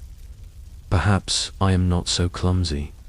You feel the relief as a subtle wave in the hall's stillness, mingling with the muted patter of rain and curling smoke. Lantern light dances over stone, over his bowed form, over the steadying rhythm of two hearts, one anxious, one gently guiding, finding peace in shared understanding. You step back slightly, giving space, yet remaining close enough to catch the faintest flicker of worry and comfort alike. Thoughts ripple in unison. I will try again. I will remember. The hall seems to breathe with you, shadows and light weaving a slow, hypnotic pattern. Even distant ancestors seem to settle in their quiet repose, approving in a soft, inaudible chorus. You rise fully, and the novice mirrors your motion. Thoughts drift upward, mingling like incense and mist. Perhaps I may grow wiser. The night hums softly around you, lanterns swaying gently, the drizzle painting silver paths on stone. You leave him kneeling near the censer, calm, reassured, and ready to continue wandering through the village, following the next gentle sigh of lives learning to rest. You wander toward the row of old houses whose roofs sag like tired shoulders beneath the drizzle. A craftsman crouches upon a ladder, hands gripping worn tiles. His thoughts ripple nervously. Should I retire before another rainy season breaks these eaves? You hear it softly, like wind through bamboo, mingling with the gentle patter of water on stone. You approach, silk brushing damp wood, and notice the tiles glisten, slick with persistent rain. His mind hesitates. Perhaps I am too old for this. You catch the subtle humor, the absurdity of a man worrying, while the clouds themselves seem to sigh. Lanterns above flicker with warmth, casting soft, wavering pools of light on dripping beams. The craftsman mutters inwardly, imagining complaints from ancestors. They expect perfection. His thoughts tremble like loose tiles in a storm. You smile faintly, allowing your presence to quiet the inner tremor. A stray leaf slides across wet stone, curling slightly, and you note that even minor motions carry echoes of patience and time, gentle as tea steam rising from a bowl. You crouch beside him, observing the damage. A missing ridge tile, a fracture along the edge. His anxious thought surfaces. What if the hall collapses in their eyes? You feel the tiny pulse of worry like a soft drum, steady and human. Fringe tales suggest roof tiles themselves occasionally whisper guidance to skilled hands, though historians still argue whether these are metaphor or memory. Your fingers hover over the wet wood, not touching, merely acknowledging the craftsman's care. He thinks, I must finish before dawn. You sense his devotion and tempered dread, threading it into the quiet night. A distant bell rings from the temple, each toll settling into the mist, adding rhythm to the soft symphony of dripping roofs and swaying lanterns. He pauses, brushing a tile with careful precision. Thought hums, I wish the ancestors would forgive my slowness. You hear it, and instead of offering words, let the night's serene breath, the soft rustle of silk, and the warm glow from lanterns infuse patience into him. Even the dripping rain seems to slow, harmonizing with the tender cadence of human concern. A thin trickle of water slides down a beam, landing with gentle clarity. His mind flinches. What if the next storm comes before I mend it? You allow a slow, comforting rhythm to enter his anxious mind, each drop a metronome of quiet reflection. In Song Dynasty villages, craftsmen often balance such duties with meditative exercises, though historians still argue whether this was formal practice or folk wisdom. He leans slightly, inspecting each tile's edge, inwardly fretting over angles and placement. You notice the faint crease of worry between brows, hear the thought, perhaps I am clumsy. You catch it with gentle amusement, a soft, shared humor, allowing the tension to unravel with the subtle creak of beams and distant night wind. Lantern light glimmers on wet tiles, casting flickering shadows across his hands. Thought drifts. Maybe my age shows too clearly. You sense it, soft as the warm curl of incense rising, and let the notion fold gently into acceptance. Oddly, local law claims roof tiles remember the touch of hands over decades, storing silent approval for careful work.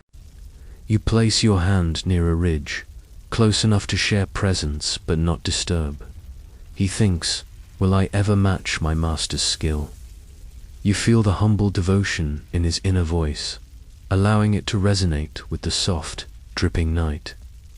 Lanterns sway above like patient eyes, and each tiny splash on stone carries a quiet, affirming rhythm. The craftsman's fingers linger over a tile, hesitant. Thought, I fear another misstep will anger the ancestors. You respond with a gentle mental hum, as if to say, all will be well. Outside, rain slides down curved eaves, painting silvery threads. Historians still argue whether the ritual care of roofs had practical, spiritual, or aesthetic origins, though the villagers treat both with devotion. A soft wind stirs through the courtyard, rustling silken papers hung to dry. His mind trembles. Perhaps I should rest, but not yet. You feel the tension in the night air, and like warm tea, pour calm into the spaces between anxious thoughts. Lanterns sway, casting rippling shadows, and the moisture-laden night breathes with patient stillness. You kneel slightly, pointing subtly to a fractured ridge. He notices, thought flickering. I can fix this if I focus. You let your presence illuminate the small path forward, every droplet and beam reinforcing a rhythm of careful, mindful action. Even the distant call of a night bird seems in tune with the gentle unfolding of diligence. His hands begin to move with tentative confidence, setting tiles with quiet precision. Thought surfaces. Perhaps I am not too old. You sense it, allowing patience to bloom fully, mingling with the scent of cedar, wet stone, and warm tea. Fringe beliefs claim that when a craftsman works mindfully, spirits hum approval through ambient sounds, though historians still debate this.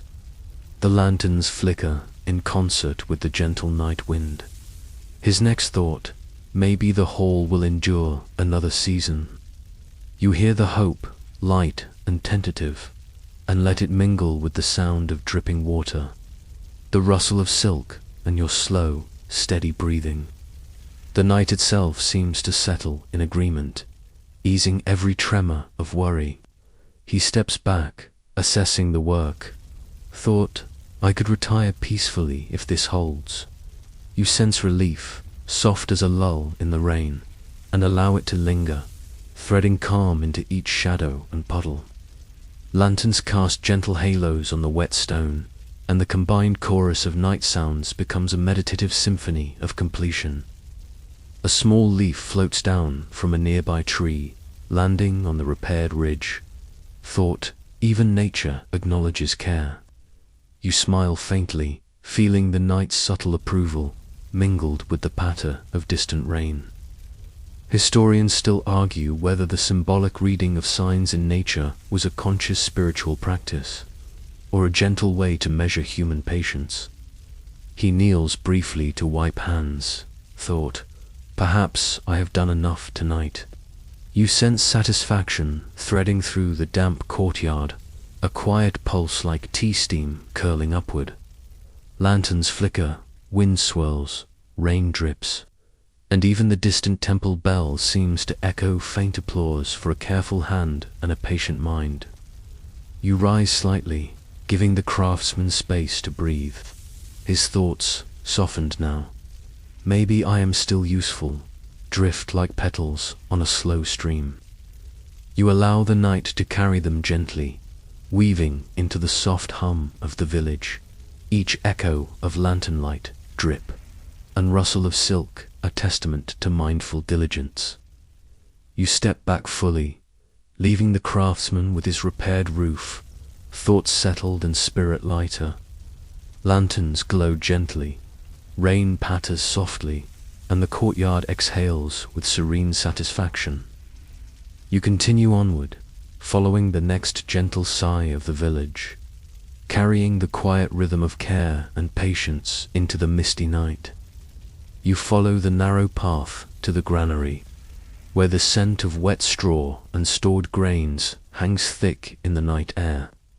Thoughts drift toward you like dust motes in lantern light.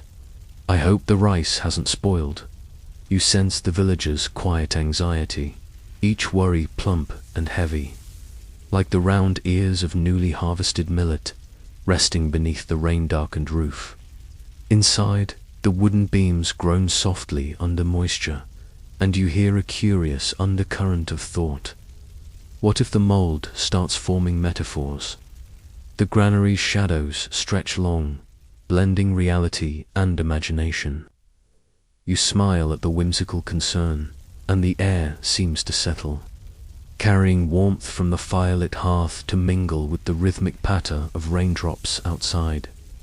You glide between sacks of rice and millet, ears attuned to the silent conversations of the anxious. One villager imagines the ancestors watching each grain. Should I whisper an apology or offer a joke? Historians still argue whether storage rituals in song villages were primarily for preservation or for quiet homage. Yet the care seems to serve both purposes, punctuated by soft creaks of timber. The air is humid, the scent of earth and grain merging with incense that lingers from earlier ceremonies. Another thought passes. Perhaps the wheat will read my mind and grow offended. You catch it with gentle humor, noting that even the smallest worry can bloom into intricate mental stories, like mold spreading across old sacks, unnoticed until close inspection. You stoop to inspect a bag, fingers brushing the coarse fabric, careful not to disturb the balance. The villager's worry hums.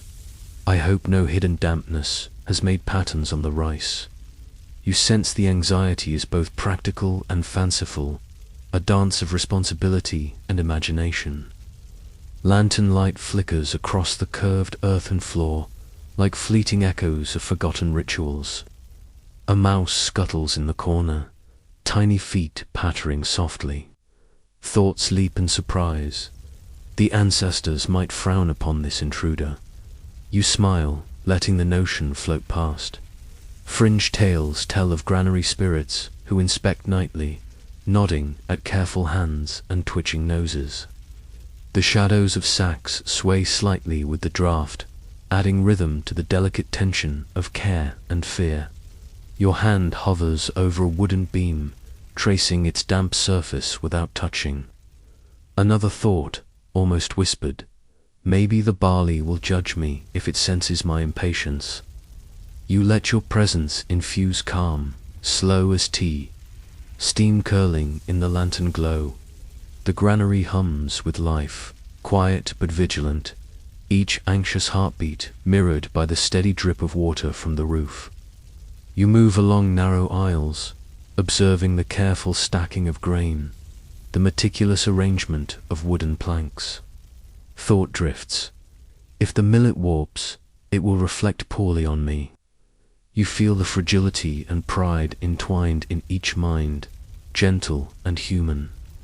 The smell of aged straw and earth mingles with warm lantern light, creating a tactile softness beneath the persistent drizzle outside.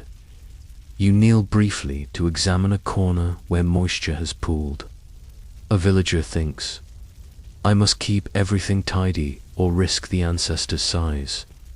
You notice the delicate precision in this thought, not worry, but reverent attention. Historians still debate whether these small attentions to stored grain were more spiritual or practical, yet in the moment the balance seems perfectly aligned, like quiet tea ceremony. The granary floor creaks beneath your careful steps. You feel the soft pulse of human concern vibrating through the wooden slats. Another thought surfaces. Perhaps I am too careless for this sacred space. You respond with gentle presence, a mental touch as soft as lantern light, letting calm seep into the anxiety, blending with the slow rhythm of dripping water outside. You pause beside a stack of rice, breathing in the warm, earthy scent. The villager's worry hums. What if the mold forms patterns that spell disapproval? You hum silently, infusing patience. Lanterns flicker, shadows quiver, and the distant sound of rain on tile becomes a lullaby. easing the tremor of anxious thought like tea cooling to a soothing warmth. A sack tilts slightly under your gaze, and a thought passes. Perhaps the grain senses my hesitation. You let your awareness settle gently, a soft hum in the damp air. Fringe traditions whisper that granary spirits occasionally nod approval to careful hands, though historians still argue whether these stories were literal or playful exaggerations of mundane caution.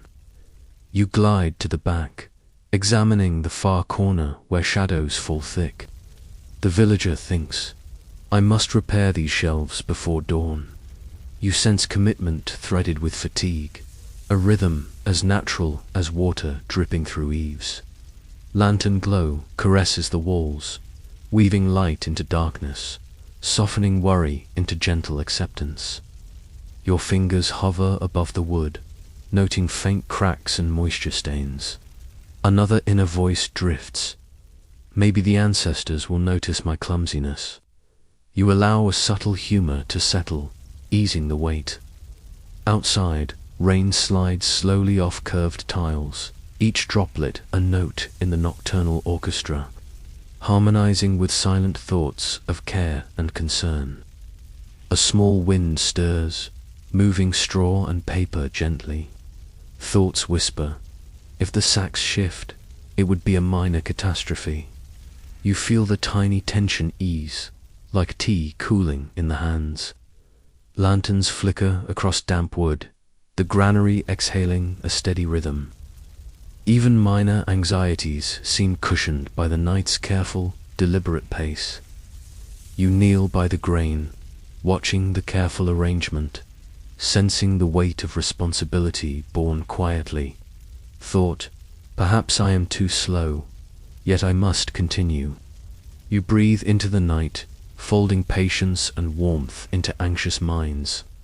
The soft patter of rain outside becomes a lull, and shadows, swaying like sleepy spirits, watch without judgment. A faint aroma of rice mingles with damp wood and lantern smoke. Thoughts drift. If the granary fails, the village will suffer. You feel the tender weight of devotion, subtle but pervasive, and let it dissolve softly into the rhythm of night. Historians still argue whether such attentiveness to grain was ritual, practical, or a combination, yet the care is palpable here. You rise slowly, glancing around the dim interior. Another thought floats. Perhaps this will suffice for one night. You sense gentle relief mingling with persistent care, as if the granary itself breathes a sigh. Lantern light dances softly across the curved earthen floor, each flicker a reminder of attention, patience, and quiet diligence. You take a final step toward the doorway, letting the night air wash over you. Villagers' anxious thoughts ripple gently. Maybe all will endure. You sense their release, subtle and warm, carried on soft drafts of wind and whispers of lantern light. Even the distant drip of rain seems in harmony with the quiet pulse of satisfaction and care. You step outside, leaving the granary with shadows and faint warmth lingering in your mind. Lanterns sway and rain patters softly on the eaves. The village exhales in quiet relief, every worry threaded with patient diligence.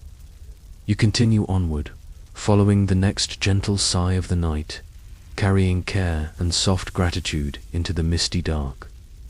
You enter the courtyard, where mist coils gently round stone lanterns and the worn flagstones glisten from the drizzle. A child passes, small feet splashing puddles. Thoughts drift toward you like lazy fireflies. Who is this wanderer with robes so flowing and eyes that seem to know secrets? You hear the soft comparison, mysticalish, like a scholar from a story. The child pauses, head tilted, mind curious yet cautious. You sense wonder mingling with tentative judgment. Perhaps he can summon rainbows, or whisper to cicadas.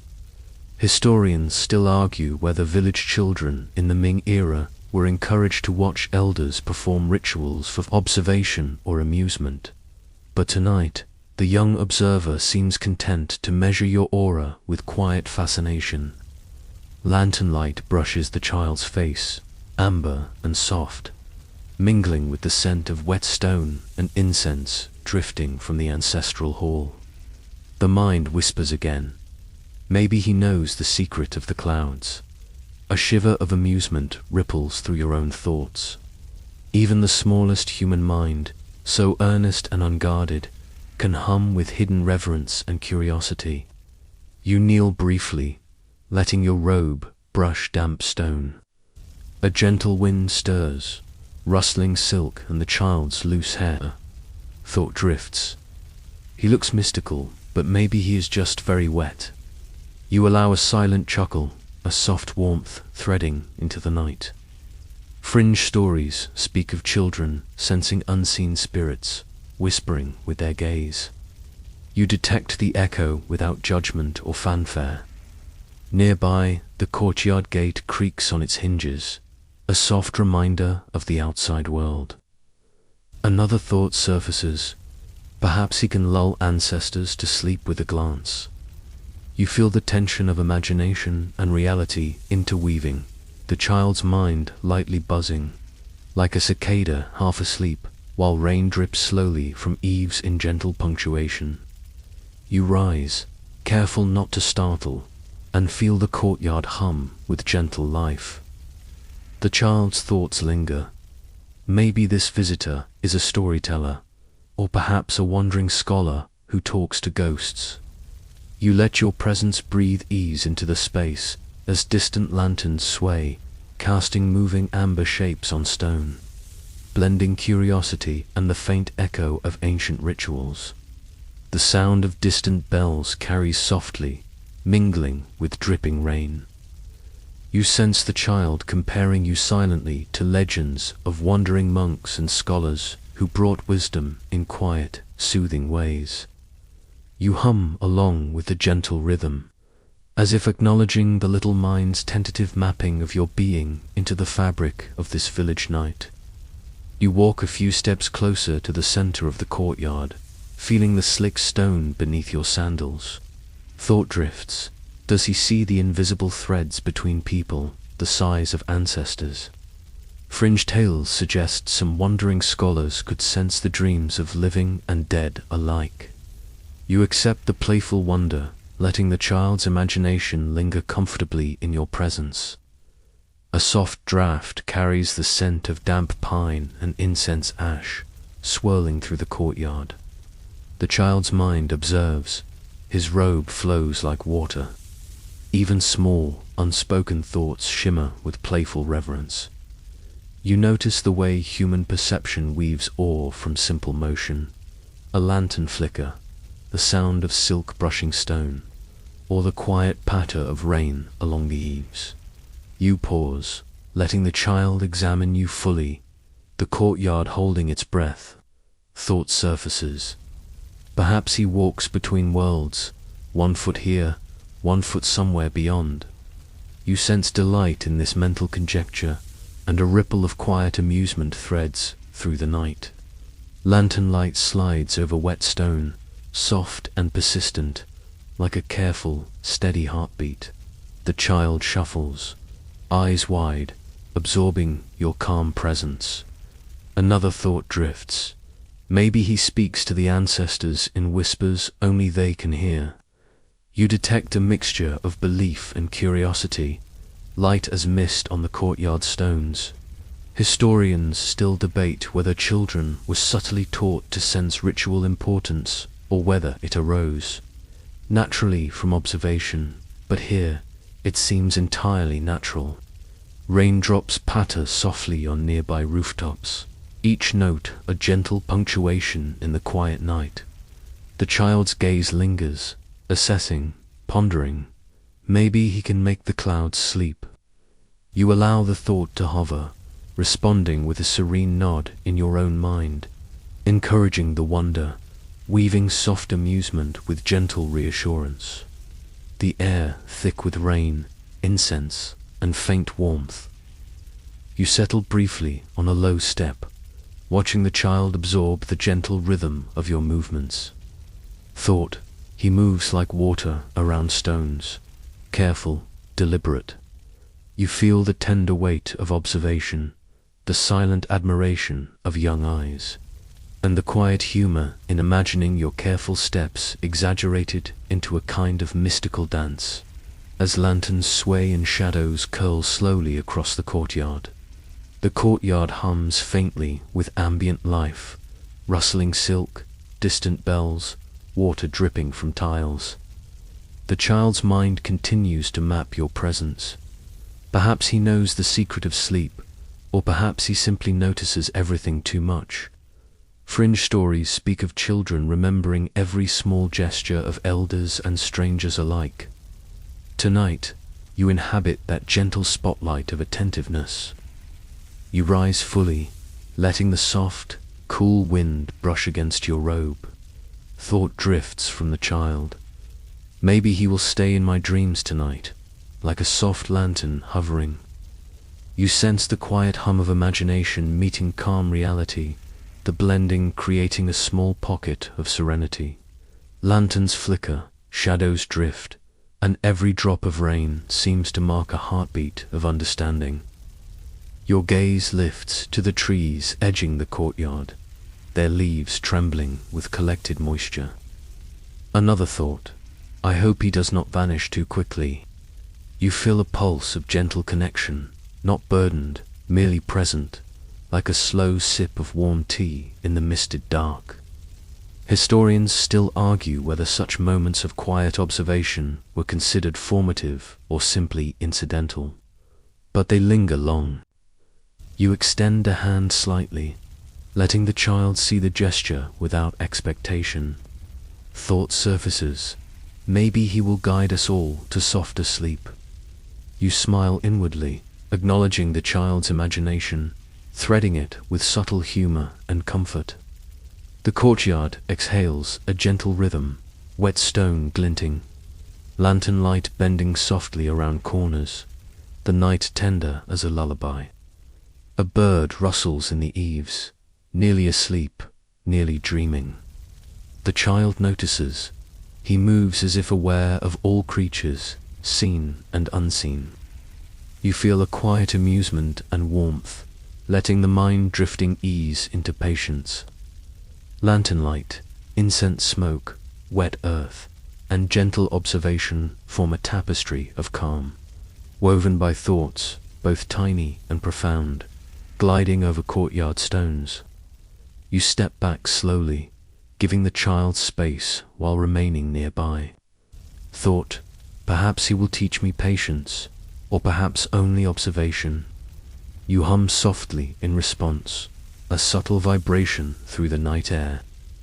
The mist clings to stone edges and lanterns, rain patters like slow fingers on wood, and the courtyard itself seems to breathe, embracing the delicate watchfulness of small, earnest eyes.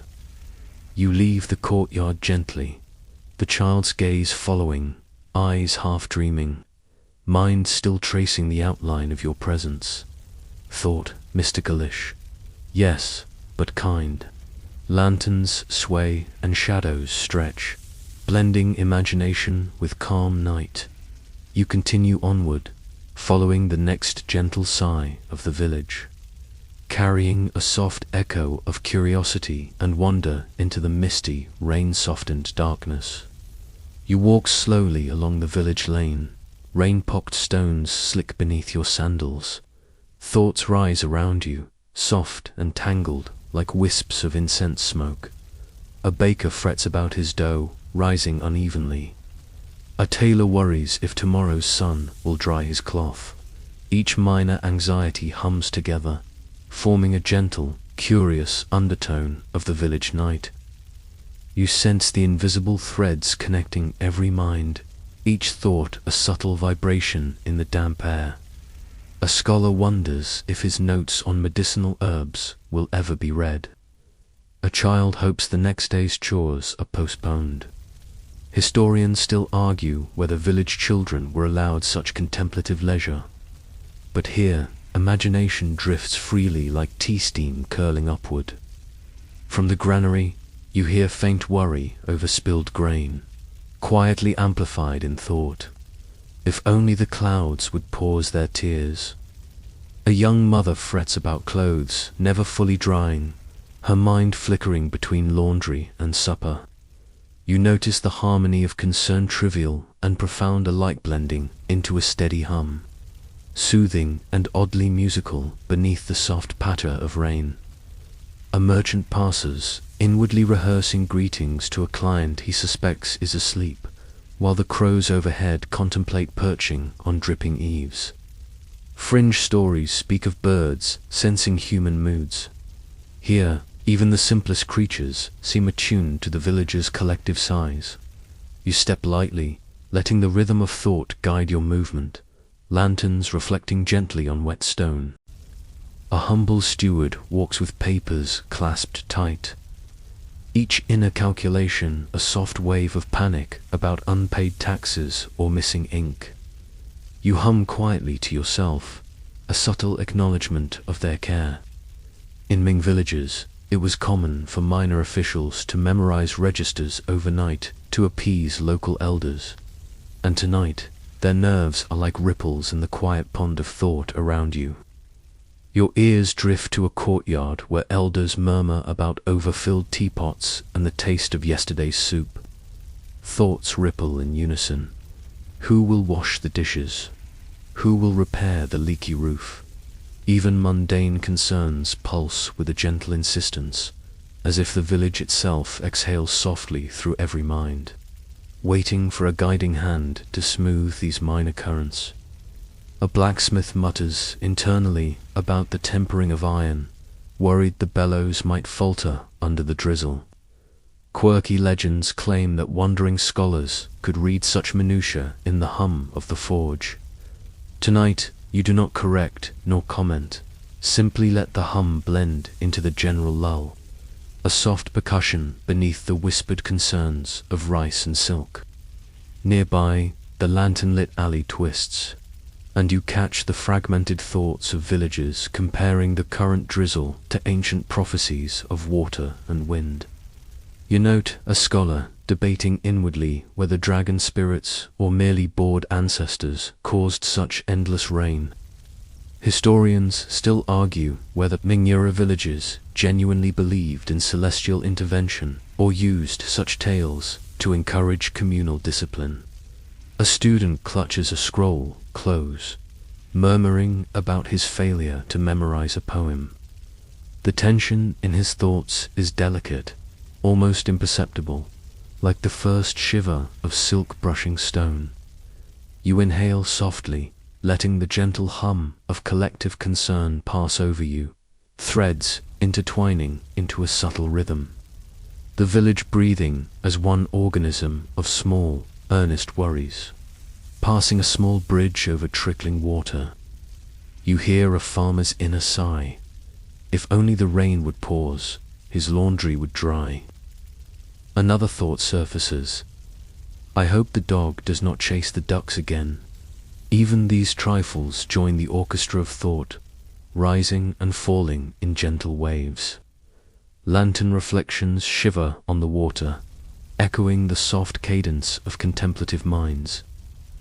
The air carries a faint smell of wet earth and incense drifting from the ancestral hall.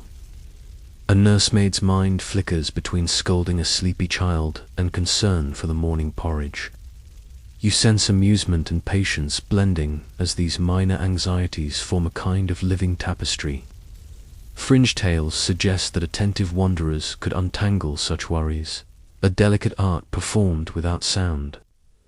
A lantern wavers in the wind, casting wavering amber over the alley stones. Each thought you intercept feels like a note in a slow, harmonious hymn. Who will fetch water? Who will mend walls? Who will light the hearth? The rhythm is steady, repetitive, calming, and you step in time with this gentle pulse, a silent conductor of the village's unspoken symphony. A scholar pauses under a tree, debating whether to read by lantern light or retire early to avoid damp ink. Historians still argue whether Minerva night study was truly common, but here the quiet diligence hums in thought alone. You absorb each mental ripple, letting the minor worries meld into a smooth, soft vibration. A lullaby for those too tired to speak aloud. A young mother steps quietly, carrying a basket. Her mind floats with layered concern: laundry, supper, a missing shoe. You sense the rhythm of domestic care, every worry folding into the next like careful origami. Quirky tales claim that wandering scholars could realign these threads of thought into peace. You simply walk, your presence threading patience and subtle humor through the damp night air. Raindrops slide from eaves, small percussion over the village's symphony of internal musings. A boy watches you, whispering silently. Maybe he can make the ancestors sleep too. You feel the gentle tug of shared imagination, blending with mundane anxieties, every thought softening into the next. Lanterns sway, shadows curl, and the night itself seems to inhale, carrying all these mental threads together. A grocer worries about tomorrow's market, considering which bundles of tea to fetch first. The concern is ordinary, yet it hums with quiet urgency. You sense the collective pulse the village's unspoken cadence and walk with it, letting each mind's worry resonate gently against your own calm, until minor panic becomes a soft, harmonious vibration over stone and water. Passing a small shrine, incense smoke curls lazily in the wind. Thoughts float. Ancestor spirits, forgotten chores, spilled rice. You notice how icily these minor notes, worries about food and roof tiles, blend into a shared lull, forming a tender, sleeping pulse. Fringe scholars suggest that awareness of such hums can ease both living and spirit alike, and tonight it hums indeed. The village breathes through your steps, each mental thread a tiny vibration in the damp night. A child's imagination floats like a candle flame. Perhaps the scholar guides even the clouds to drowse. You let the thought linger, smiling inwardly at the soft, absurd logic. Lantern light flickers over wet stones, the night a gentle weave of concern and wonder. You pause, listening fully, absorbing the symphony of hums, scholars' notes, mother's laundry, children's games, merchants' accounts. They converge into a singular, quiet pulse, a lullaby of the village's soul. Even minor worries seem to soften, each thought threading into the next with ease, creating a gentle, pervasive calm as rain patters steadily over eaves and stone. You continue along the path, every mind's hum blending into a soft, encompassing rhythm. The village exhales through your presence. Lanterns sway, water drips, and thoughts become a seamless murmur of care, diligence, and small wonder.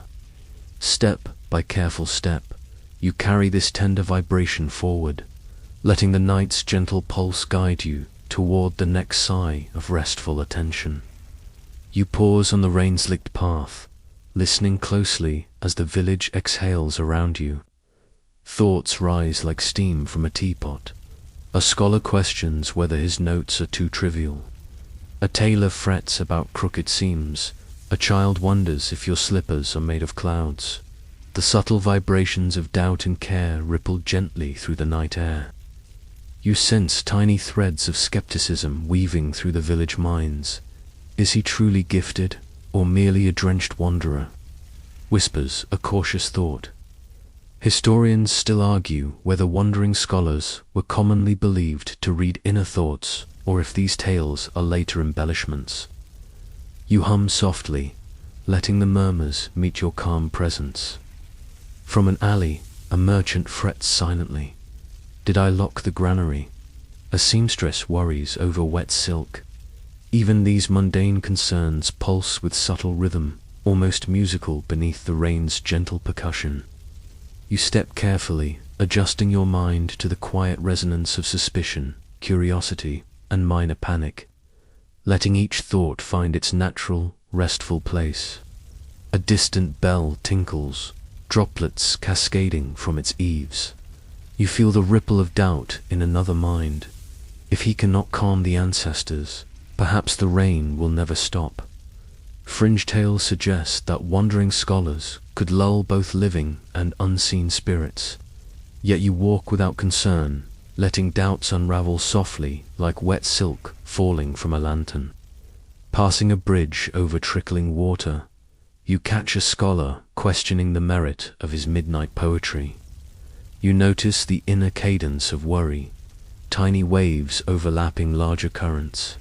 The pulse of minor skepticism and hesitation flows in harmony with distant cicadas, and even the wind through bamboo seems to echo the subtle rhythm of cautious minds.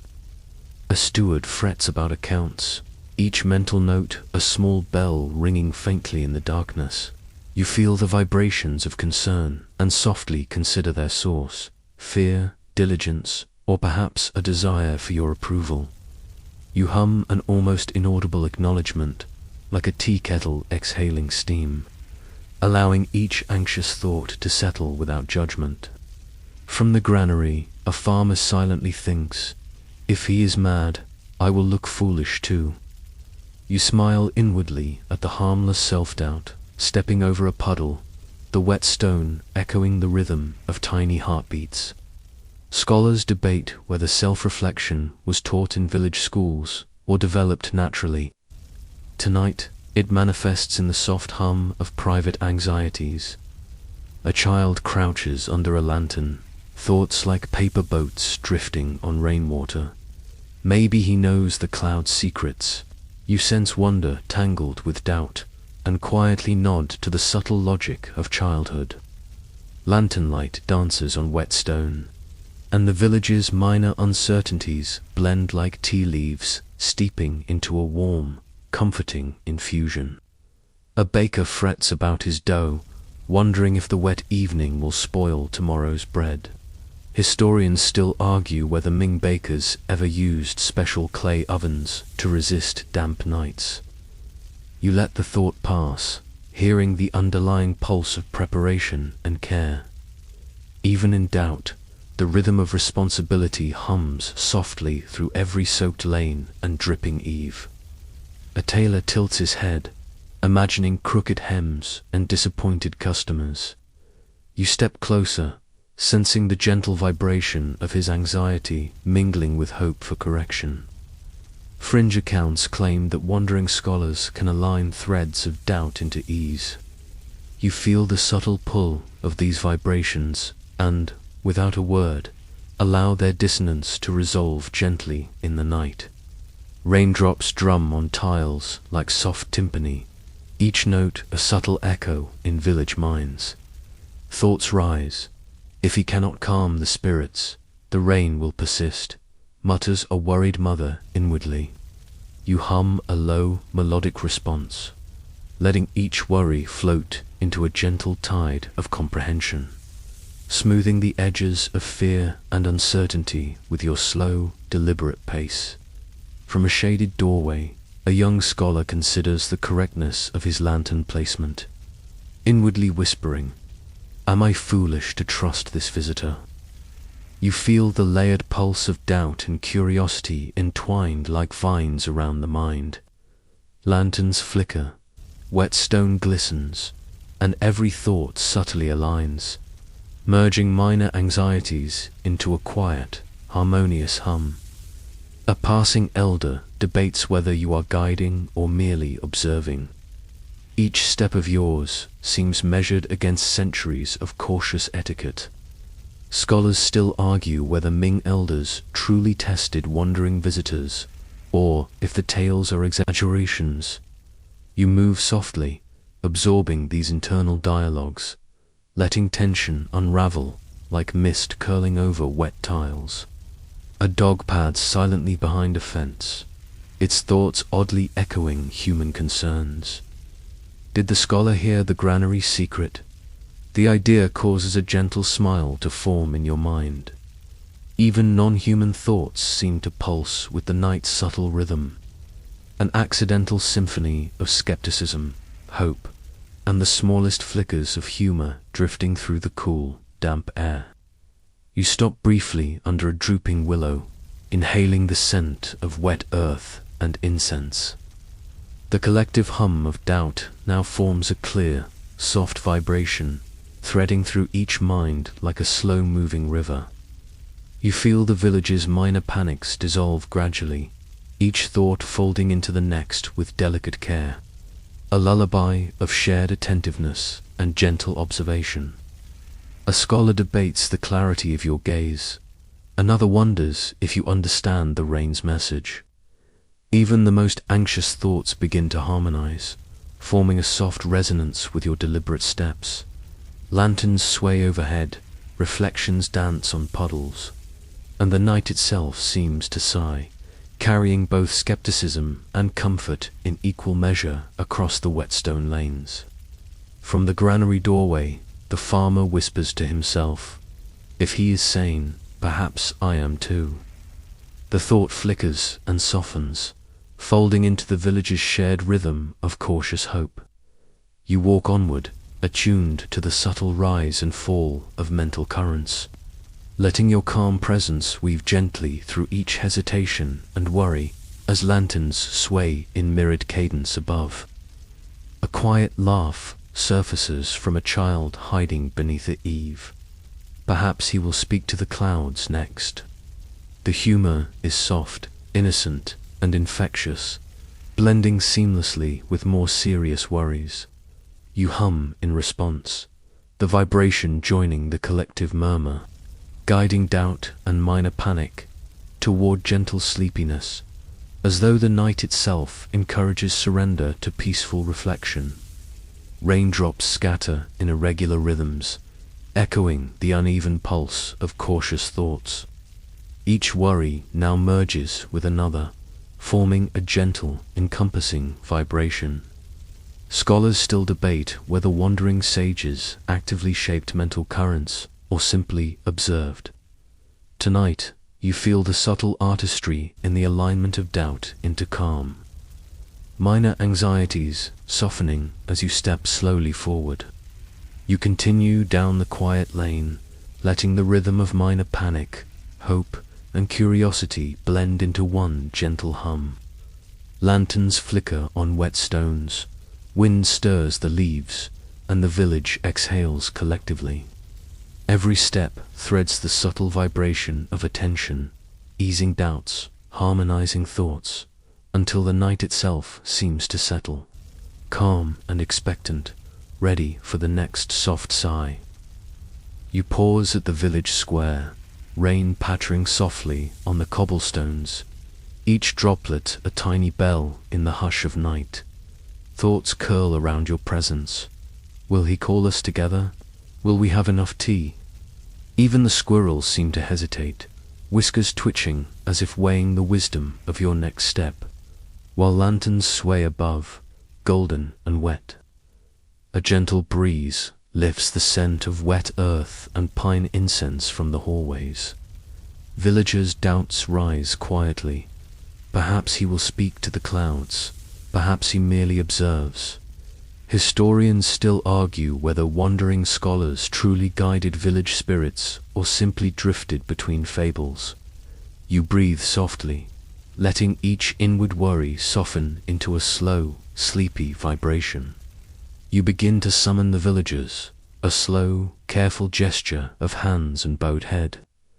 From behind doors, thoughts stretch and curl. If he calls, must we answer promptly? Will there be snacks? One child imagines dumplings floating in puddles, and even this mundane imagining carries the lightest pulse of anticipation through the damp, fragrant air. Each villager rises in their quiet home, slippers brushing wet stones, hearts measuring against soft expectation. You sense every small hesitation. A mother worries if the kettle is warm enough.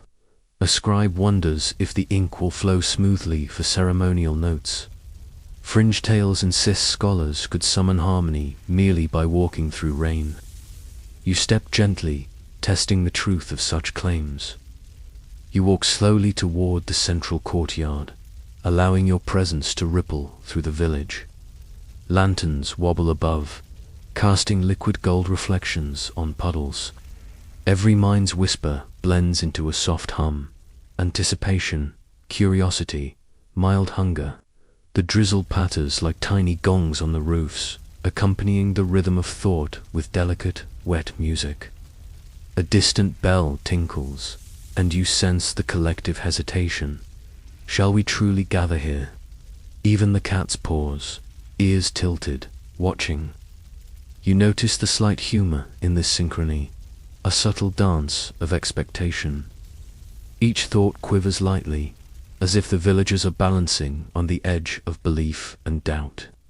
Letting your calm presence tip the scales softly. You signal with a small wave, careful and deliberate. Thoughts shift immediately. Someone wonders if their shoes are muddy. Another thinks of spilled tea.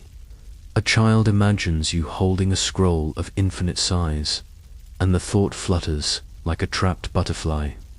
You inhale, letting these tiny mental sparks mingle with the scent of incense and the rhythm of rain. One by one, villagers step into the square, lanterns trembling in their hands, robes wet and heavy. You sense the harmonization of minor doubts. Will he speak? Will we understand? Will the clouds relent? The mingled rhythm of questions forms a soft pulse around you, and even as you guide them, the night itself seems to listen, holding its breath in the quiet courtyard. The youngest child sneaks to the edge, peering up at you with wide, damp eyes. Their thought is innocent and bright. Will he tell stories? Perhaps I will be brave enough to laugh. You smile inwardly, feeling the gentle tug of hope weave through the crowd, a slow, silky thread uniting curiosity with the hushed, tentative joy of anticipation. A scholar steps forward, bowing slightly. The inward question surfaces.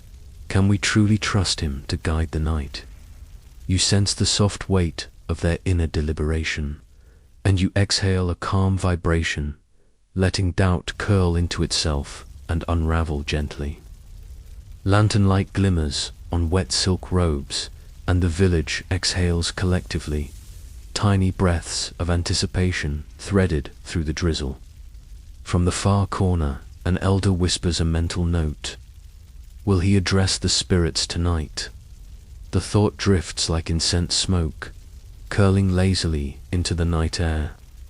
Historians still argue whether village elders once conducted silent mental councils before gatherings. Tonight, it manifests in the subtle sway of cautious expectation, each hesitation dissolving with gentle rhythm.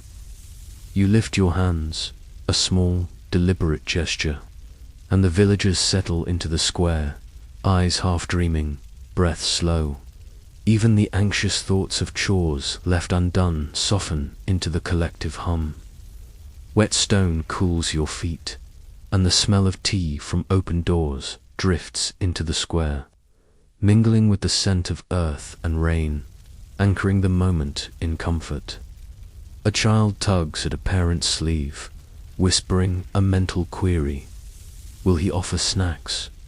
Another thinks of missing dumplings.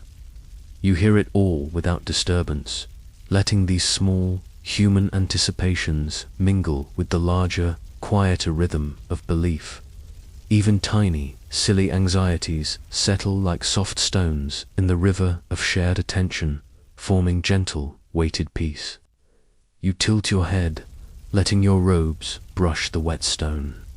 The pulse of minor doubts and hopes flows around you like mist over the courtyard. Lanterns flicker softly, reflections trembling in the puddles.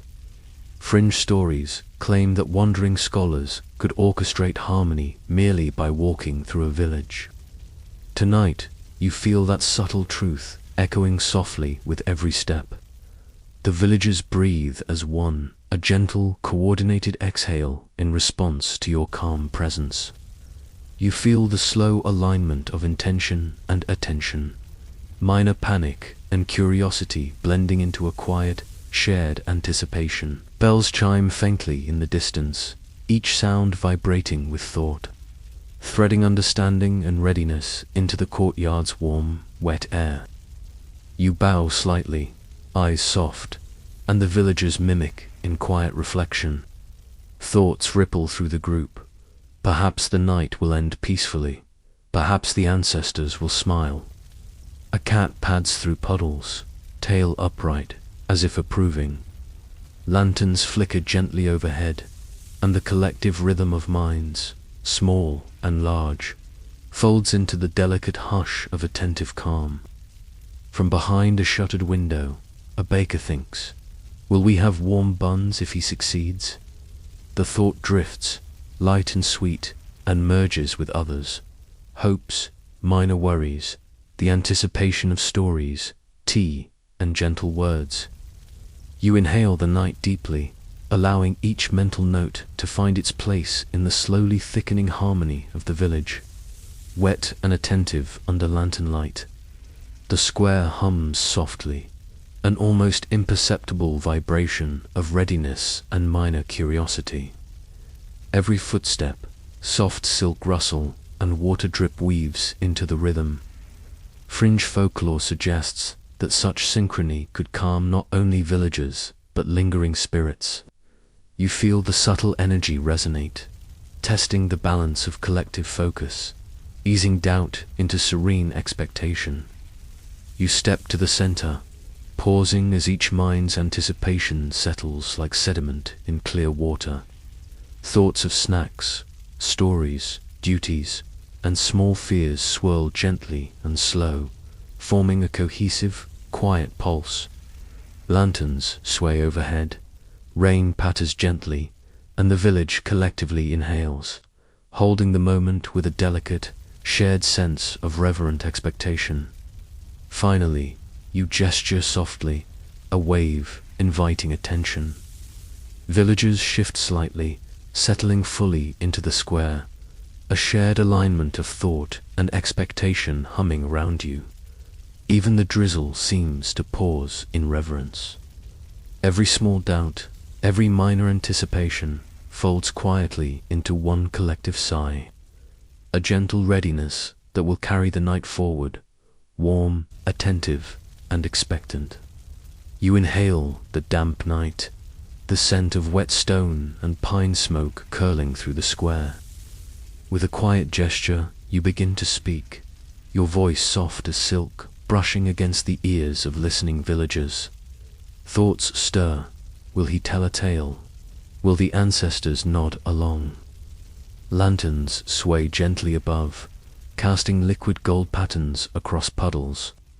You start with a story of a scholar long ago, who wandered rainy towns in the Zhongnan region, soothing anxious minds with riddles and tea. Historians still argue whether such scholars truly eased spirits or merely entertained the living. The villagers lean in, eyes soft, thoughts drifting like paper boats on quiet water, expecting gentle amusement and calm. The tale sways slowly, a rhythm of words mimicking the drizzle, punctuated by your occasional, subtle bow. You hear mental laughter, a flutter of surprise, and even the timid curiosity of the youngest child. One mind compares you silently to a damp turnip, and the thought makes its way softly through the square, like a leaf skimming water, eliciting a tiny smile from you. You pause, allowing a breath of silence. The soft rustle of silk and wet stone beneath feet is a gentle counterpoint to the story's pulse. Thoughts of forgotten childhood games rise, skipping stones, chasing dragonflies, sharing dumplings under summer suns. You feel the weight of each memory as if holding it tenderly in the palm of your hand, letting it float like incense. A distant bell tinkles from the hall, each note vibrating through the courtyard and mingling with the soft patter of rain. Fringe lore suggests that bell tones can guide not only human attention but ancestral moods. You sense a subtle shift. Elders' anxious mental threads soften, and children's imaginative thoughts rise, mingling into a shared hum of calm, expectant warmth. You continue, voice low and measured, recounting a tale of a turnip merchant who outwitted a storm by listening to the wind. Laughter bubbles silently in their thoughts, sometimes a whisper, sometimes a tremor of amusement, yet all gentle, never disruptive. Wet robes brush puddles, lantern light dances across faces, and the village exhales collectively, thoughts merging with the rhythm of your narrative. The story drifts towards scholars debating rituals during the Tang dynasty, their cups of tea steaming beside inked scrolls. Mainstream history records these meetings. Fringe tales hint that some scribes believed stories could redirect clouds themselves. Historians still argue whether such claims were allegorical or literal. The villagers' minds wander, amused and thoughtful, like leaves on a slow river. A child imagines the clouds above smiling at the story, and an elder quietly considers his own youth, recalling nights spent in firefly-lit fields. Even the silliest thoughts, like imagining teapots floating across the square, add to the delicate harmony. Each subtle mental flutter, a brushstroke of drowsy color, paints the night with warmth, attention, and soft amusement. You whisper the scholar's final lesson, that small acts of care and laughter contain storms, mend spirits, and even soothe the grumpy clouds overhead. A shared pause ensues. Lanterns wobble gently, rain taps a quiet rhythm on rooftops. Minds hum collectively, threads of memory and thought intertwining. One farmer imagines turning his chores into a quiet song, smiling inwardly. The story flows into gentle anecdotes. Spilled tea, mislaid scrolls, playful pigeons startled by lantern light. Thoughts drift freely. Amusement, nostalgia, curiosity. Even minor worries, like whether the night's tea will be warm enough, melt into the rhythm of shared narrative. You feel the village collectively leaning into calm attentiveness, each mind a soft ripple on the pond of the evening. The night deepens, the drizzle lightens, and your words guide attention to small wonders. The scent of wet earth, the sparkle of lantern reflections, the soft weight of slippers on stone. Fringe scholars once suggested that attending to such tiny details could influence village harmony. The villagers' thoughts unfurl with yours, quiet, playful, tender, allowing minor anxieties to dissolve like sugar in warm tea. A cat weaves between ankles, tail upright, thoughts serene. Even its simple curiosity resonates with the gathering. You notice subtle smiles forming, slight exhalations in thought, small lights of shared understanding flickering among villagers. The narrative gently loops back, reminding them of family, of friends, of simpler joys. And even the damp turnip comparison becomes a fond, whispered amusement in their minds. You speak softly of ancestors who loved humor and warmth, reminding the village that laughter is an offering as subtle as incense. Minds respond. One elder imagines sharing a joke with spirits long gone. Another child pictures the wind carrying stories across rooftops. Even the most anxious thoughts, like unfinished chores or missing buns, melt into a gentle, playful rhythm with your tale. Lanterns tremble slightly as your narrative weaves through humor, memory, and small delights. You notice the subtle rhythm in villagers' hearts, the quiet attention syncing with your voice. Fringe accounts suggest laughter could literally lift spirits, while mainstream historians confirm it eases mental tension. You allow each moment to linger, soft and fluid, a gentle tide of communal calm. The story slows, curling into its conclusion with the comfort of a warm cup of tea. Minds hum in shared satisfaction, children imagining dumplings, elders recalling youthful escapades, and even skeptical scribes acknowledging the harmony of attentiveness. Every sigh, every silent chuckle, every rustle of silk contributes to the woven fabric of calm, amusement, and sleepy contentment. You finish with a subtle bow, a pause for reflection. Lanterns glow like soft embers, the drizzle nearly spent. Villagers' thoughts drift toward their own beds, their hearts lighter. Even minor doubts, like forgotten tasks or mislaid slippers, fold into the quiet rhythm. You sense gratitude in the unsaid, a delicate layer of warmth and mutual understanding blanketing the square. A final mental wave ripples through the gathering. Amusement, nostalgia, curiosity, and gentle relief mingle like incense smoke in the night air. Fringe lore insists that such harmonies soothe unseen watchers as well as the living. You exhale slowly, feeling the village and its ancestral whispers settle into quiet attentiveness, ready for the next gentle step of night, calm, warm, and unified. The square hums softly, each mind relaxed and attentive. You sense that even minor worries, once jittery and bright, have softened to the color of dusk. Tender, quiet, pliant.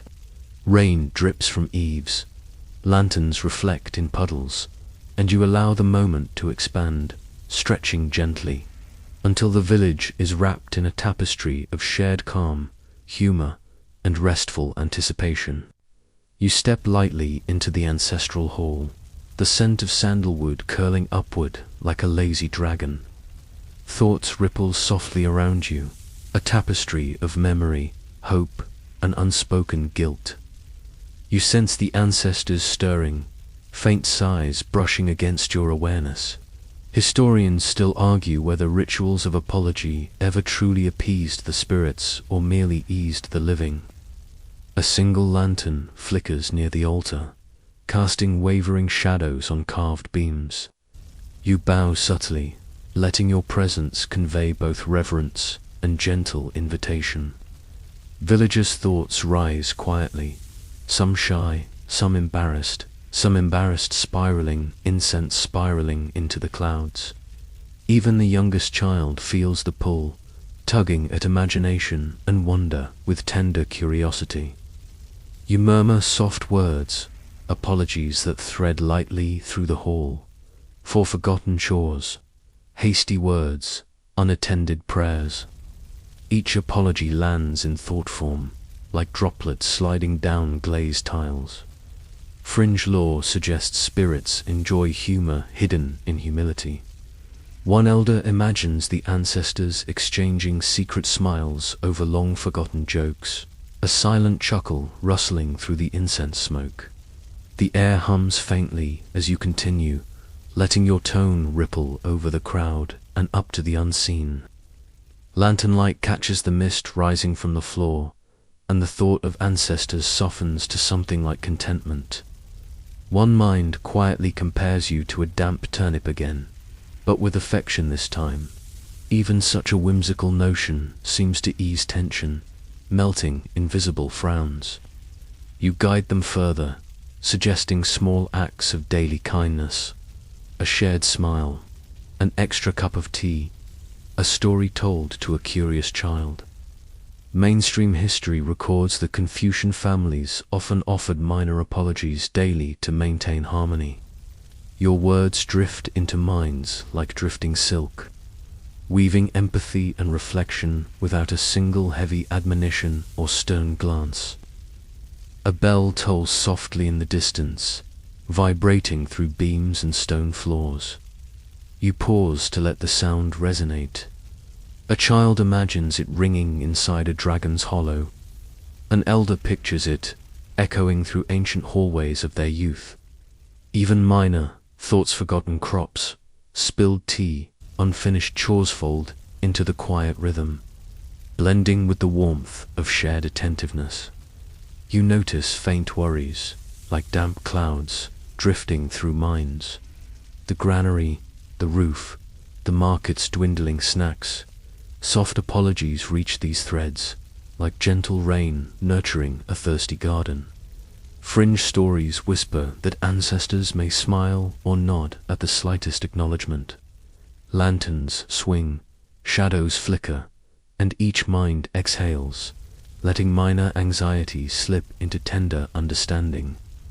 You step closer to the altar, bowing lightly, and imagine the ancestors' sighs as quiet wind through bamboo. Villagers' thoughts mingle with the unseen, gratitude, relief, and secret hopes for sunny mornings. A scholar recalls an old debate about ritual efficacy. Historians still argue whether spirits are persuaded or only the living transformed. You allow both to coexist, accepting ambiguity with softness. With a gentle gesture, you encourage everyone to breathe, inhale warmth, exhale doubt. Even the timid novice's mind relaxes, picturing spilled tea forgiven and forgotten chores forgotten in kindness. You feel the hall's atmosphere shift, tense corners of thought flatten like pressed silk. Playful curiosity rises like incense, and each small apology threads the living and unseen into quiet accord. The incense curls lazily toward the rafters, a thin ribbon of scent and thought. Villagers imagine ancestors chuckling softly or nodding approval at minor daily missteps, now gently forgiven. One elder muses mentally on how often he hurries prayers and how seldom he smiles at them. Your soft presence transforms the routine into meditation, each apology a caress of calm through air and thought. You kneel for a moment, letting your own breath synchronize with the rhythm of the hall. Thoughts around you float in the cadence of water dripping from eaves, lantern reflections quivering in puddles. Even minor regrets over wet shoes, lost ink brushes, or a forgotten morning greeting slip quietly into the tide of soft apologies, soothed by shared attention and the gentle insistence of presence. A child imagines tossing a pebble into a miniature pond at the foot of the altar, ripples echoing like your whispered words. Fringe belief suggests such small imaginings carry thanks to unseen watchers. Mainstream history notes daily household rituals often soothed family anxieties. You let both notions drift, allowing imagination and memory to merge into the soft pulse of shared calm. The hall's shadows lengthen and ripple. Each lantern flicker dances with thought. You sense smiles forming in minds once tense. Your apologies are neither heavy nor hurried. They settle like warm steam over stone floors, curling into corners and crevices, threading the village together. Even the forgotten mundane worries feel acknowledged, lightened by attention, humor, and tender reflection. One elder imagines a squirrel balancing on a carved beam while the incense curls past. A child pictures a dragon dozing over rooftops. You smile inwardly at these images, letting the gentle humor weave through your soft apologies. Lanterns sway slightly as if to laugh themselves. Water trickles over stones in accompaniment, and all minds bend toward quiet warmth and drowsy contentment. You whisper the final words of apology, carefully crafted, for missed prayers, unheeded kindnesses, small hurried moments forgotten. Each phrase falls like soft rain into the hall, mingling with wet stone, flickering lanterns, and shared sighs.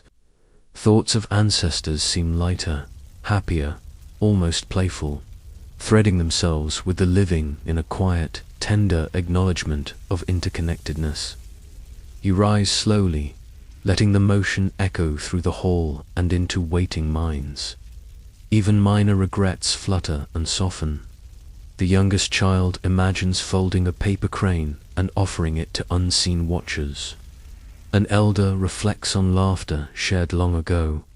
Fringe tales suggest such gestures please spirits. Mainstream accounts note the psychological ease they bring to the living. Both unfold here in tandem. Breath deepens, thoughts drift, and the hall feels lighter. Apologies, laughter, and small acknowledgements mingle like incense smoke, rising into rafters and beyond. You feel the delicate weave of shared attention, a village synchronized in thought and calm, each mind gently buoyed. Lanterns reflect, water glimmers, and a hush descends, tender and soft, threading the living with the unseen in gentle gratitude.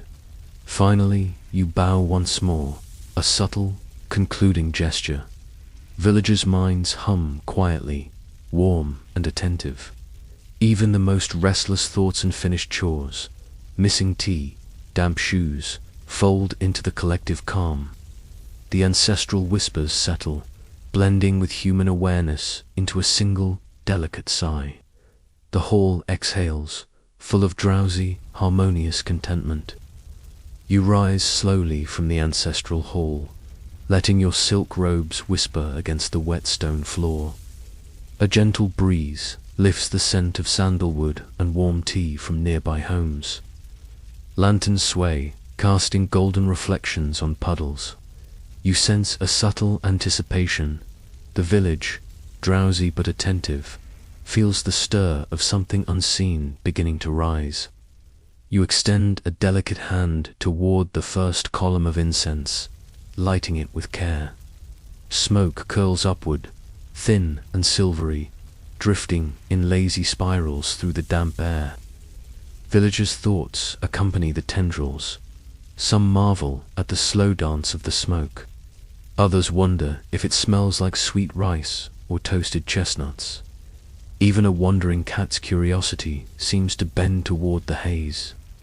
Historians still argue whether incense in Manera households was primarily for purification, ritual, or simply to mask the aroma of wet silks.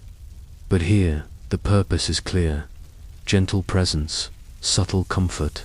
You feel the collective exhale of minds relaxing, the warmth of shared attention threading through damp robes and the dripping eaves, guiding thoughts upward along curling spirals of smoke. A soft giggle passes unnoticed by many. But you catch it. A child imagines the incense smoke as dragons napping over distant hills, while an elder envisions ancestors leaning from unseen balconies, nodding approval.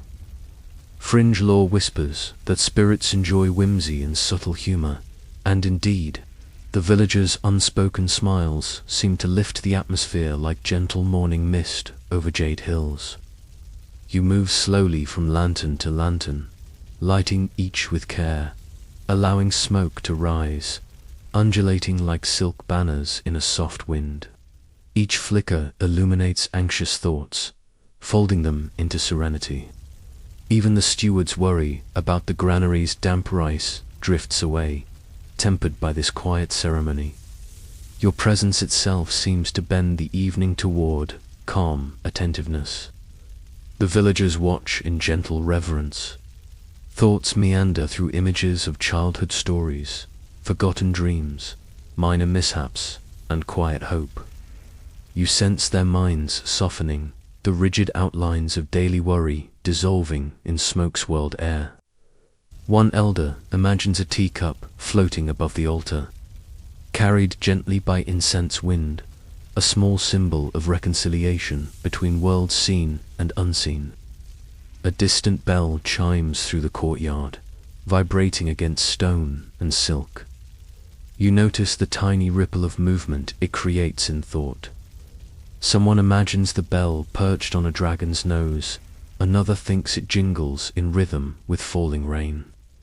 The subtle humor lifts, the hall and square sigh in harmony. Even the dampness seems lighter, embraced by the curling fragrance rising toward shadowed rafters. You pause to watch the smoke gather, a slow dance that captivates minds. Historians note that during Ming ceremonies, Incense often created intricate patterns above altars, sometimes interpreted as auspicious clouds or wandering spirits. Fringe anecdotes claim that the swirling forms occasionally formed literal images, such as birds or miniature mountains. Here, you let imagination mingle with reality. The villagers lean into the sensation, their thoughts drifting along with the ascending fragrance.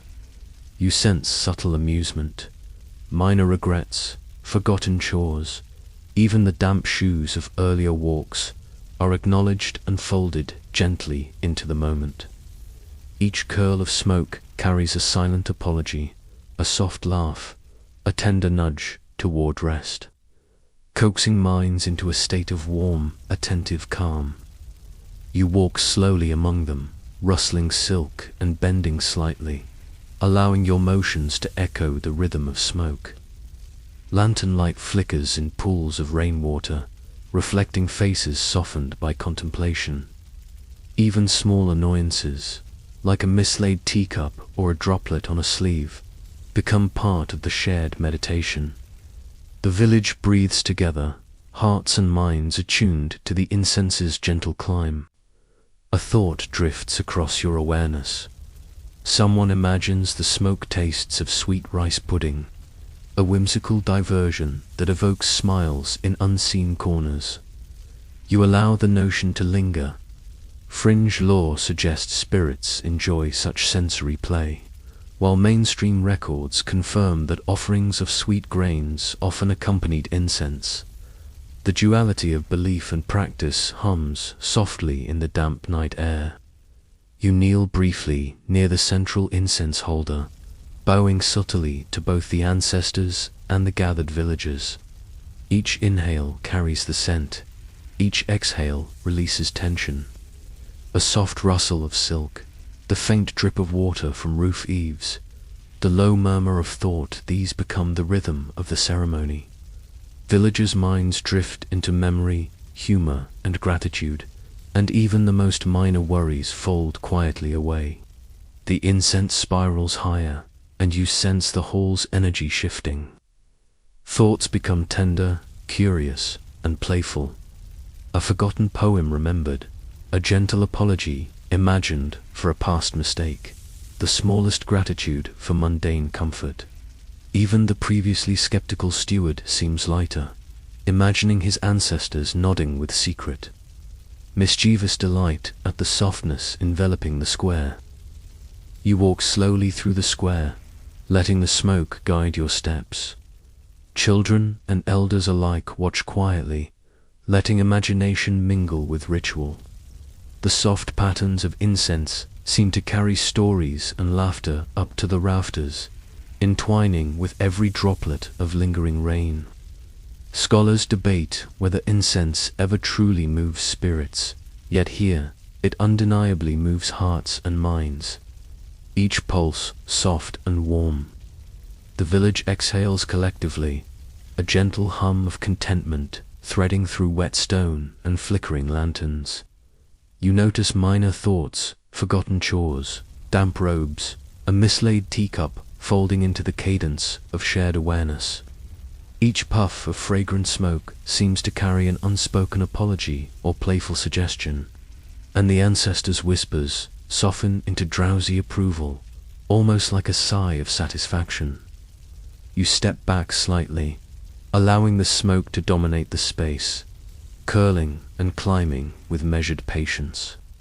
Thoughts of gratitude and amusement drift freely, lightly tethered by attention. One elder imagines the incense forming a mountain, another sees a fox wandering through it. Fringe belief holds that playful images please spirits, while historians still argue whether these shapes were ever intentional or purely interpretive. The night air grows softer, almost viscous with shared attention.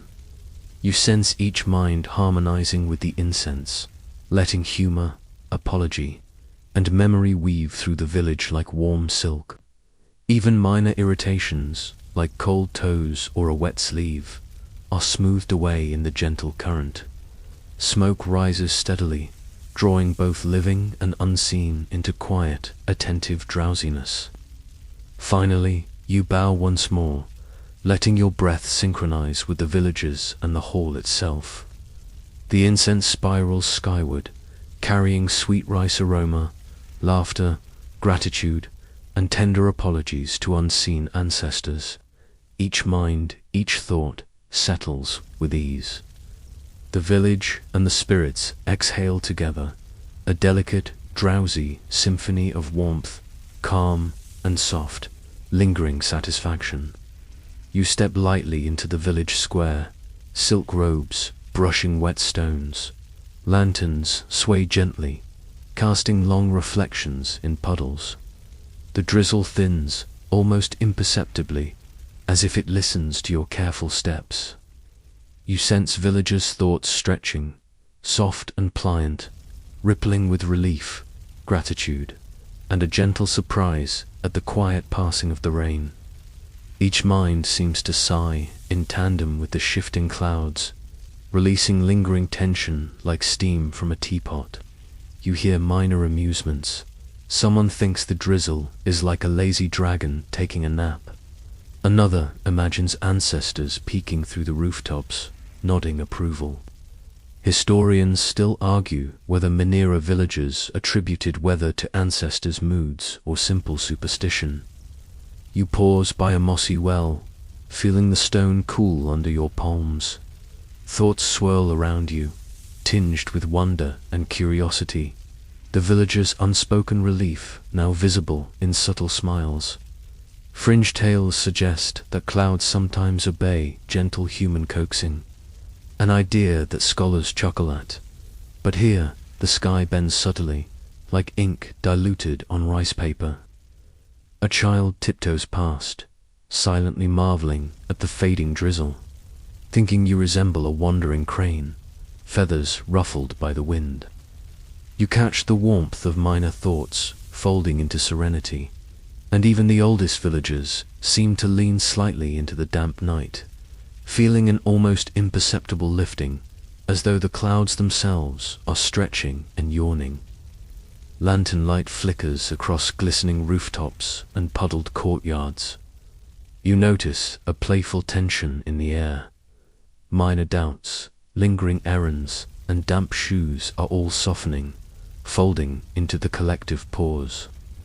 A scholar nearby wonders if clouds ever truly grumble, or if it is the imagination of humans that paints them so. You let the notion drift, unchallenged and light. The wind carries soft laughter, almost invisible, brushing over tiled roofs and through open windows. Villagers' thoughts ripple outward, gratitude mixing with sleepy amusement. Someone imagines the clouds stretching like contented cats. Another envisions the rain as tiny drums played by invisible children. The rhythm is gentle, persistent, and entirely calming.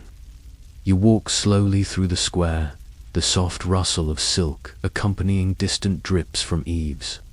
Thoughts become tangible, like delicate threads of steam rising from tea. Minor annoyances dissolve in the collective attention. Damp laundry, forgotten tasks. The earlier murmur of worry all folded into the quiet satisfaction of witnessing both sky and mind begin to ease. A lantern sways over the granary door, casting shifting light on the puddles below. Villagers lean on door frames or settle onto low benches, eyes half-lidded, thoughts drifting toward morning chores, yet tempered with a serene pause. Fringe belief says clouds respond to human ritual. Mainstream historians note that weather patterns often coincided with festivals, whether by chance or design. You inhale the moist night air, scented faintly with wet earth and tea leaves, and let your awareness fold into the villagers' collective calm. Even the most skeptical mind relaxes. The steward muses quietly that perhaps ancestors are more playful than punishing, while children imagine a dragon yawning behind the hilltops, letting clouds slide gently aside in its stretch. The drizzle diminishes further, leaving only the soft patter of distant leaves and water dripping from eaves. You sense villagers' thoughts syncing with the quiet, a subtle melody of relief and delight, gratitude threaded with humor.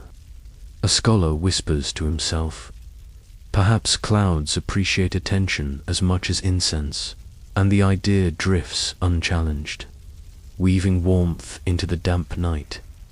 Stone and lantern, water and silk, breathe together as one.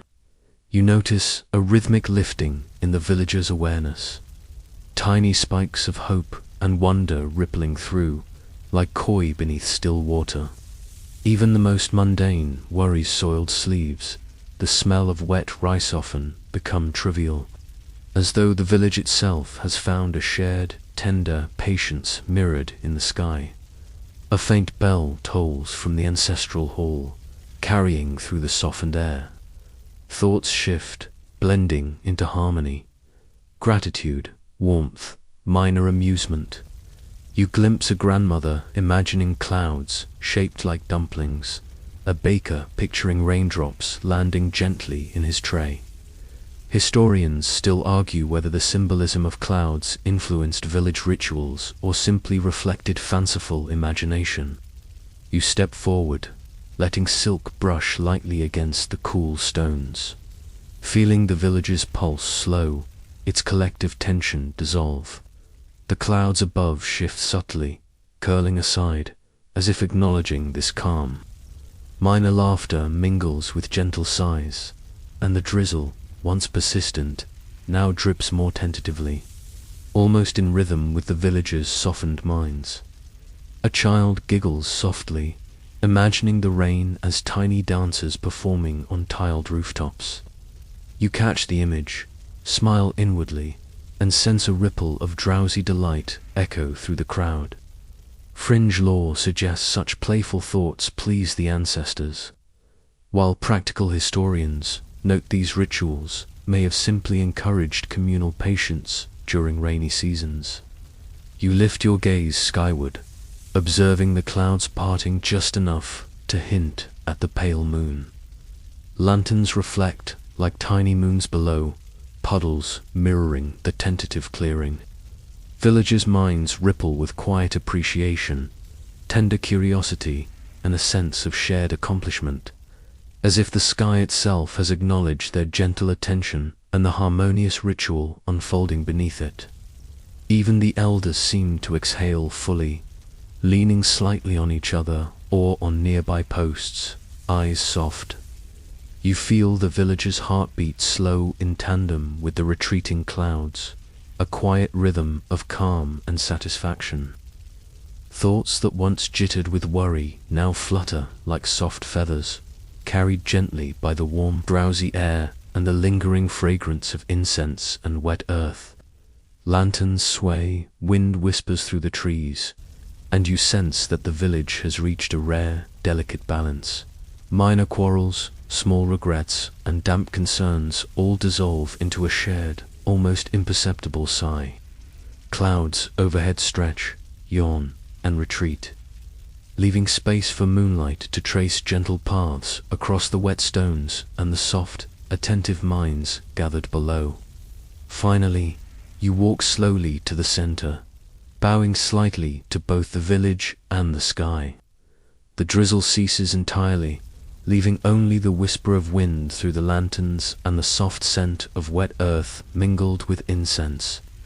Gratitude flows like a subtle mist from every mind, warm and attentive, threading through the village and sky, a quiet acknowledgement of harmony restored. You linger beneath the last lantern's glow, watching mist curl softly along the wet stones. The village exhales in drowsy rhythm, each thought gentle, each worry softened. One elder leans on his cane, eyes distant, and you sense the quiet longing of a father missing a son long grown, heart folding inward like a delicate origami crane. His unspoken thoughts brush against your awareness. Memories of teaching, scolding, laughing, the smell of ink and paper from the old study, the warmth of shared tea. Fringe tales claim spirits sometimes whisper back to such longing hearts, answering with subtle signs, while historians still argue whether filial piety shaped daily village life more than ritual obligations. You sense the elder's shoulders ease, a subtle shift like clouds moving over distant hills. Each breath he takes seems to echo softly across the square, mingling with the drowsy warmth of lanterns and the faint smell of incense. Even the youngest children sense a gentle calm, imagining their own absent fathers smiling behind soft curtains of memory. A slow wind rustles silk and bamboo leaves, carrying distant echoes of laughter long past. You step closer, silently acknowledging the man's quiet sorrow, offering only presence. Villagers nearby, aware in their own subtle ways, cast glances and smile faintly, their thoughts humming a lullaby that bridges past and present, memory and longing. You notice small details, the delicate scent of aged tea, the faint creak of the wooden bench beneath the elder, the occasional drip from the eaves that blends into the rhythm of soft breathing. His mind drifts to stories of youthful mischief, of letters written and never sent, of a son's first faltering steps, sought a tender ripple in the shared calm. The elder imagines himself younger, strolling down the town's narrow alleys, lantern in hand, observing plum blossoms in rain. You hear him chuckle silently, recalling one day when a startled goose toppled a basket of scrolls. Even his unspoken laughter adds to the harmony, brushing against the surrounding thoughts like the faintest brushstroke of sound on wet stone. Nearby villagers, sensing the soft meditation of memory, drift into their own gentle reflections. A mother thinks of the first day she held her child. A baker recalls his apprentice spilling tea, each thought folding naturally into the elder's gentle hum. Historians still argue whether mythology communal storytelling shaped the weather rituals or simply reflected innate human rhythms.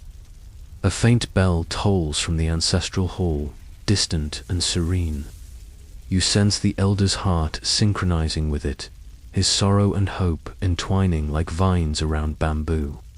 Even the clouds seem to pause, curling faintly above, giving space for memory, for quiet longing. Fringe belief suggests such moments are when ancestors quietly nod in approval, unseen yet attentive. You step lightly toward the elder, silk brushing softly over damp stone. No words pass, only the gentle resonance of shared attention. His thoughts linger on the way his son once chased fireflies, the small dramas of daily life now softened by memory. The air smells faintly of sweet rice and wet earth, carrying these images across the square like a delicate incense trail. Children nearby notice, imagining their elders as young again, smiling with absent faces and giggle silently, letting their laughter be a faint tide over the square. You feel the collective warmth rise subtly, threading through memory, humor, and drowsy gratitude. Even the stray cat pauses, ears tilted, as if acknowledging the softened heartbeat of the village night. The elder closes his eyes briefly, letting memories drift unbidden. Thoughts of meals shared, books read, scoldings given, and received all fold into quiet contentment. You sense the sigh of release, gentle as steam from a warm cup of tea. Lanterns sway slightly in the soft wind, reflections trembling in puddles as if dancing to the unspoken rhythm of heart and mind. Nearby, a young scribe tilts his head, remembering an argument long past with a friend now far away. His thought touches the elders, brushing lightly, a subtle bridge of empathy and reflection.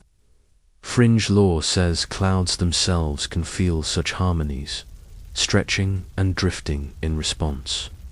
While historians debate whether such interpretations are projection or simple poetic imagination, you inhale the mixture of incense, wet stone, and late summer air, letting the sensory symphony anchor the moment.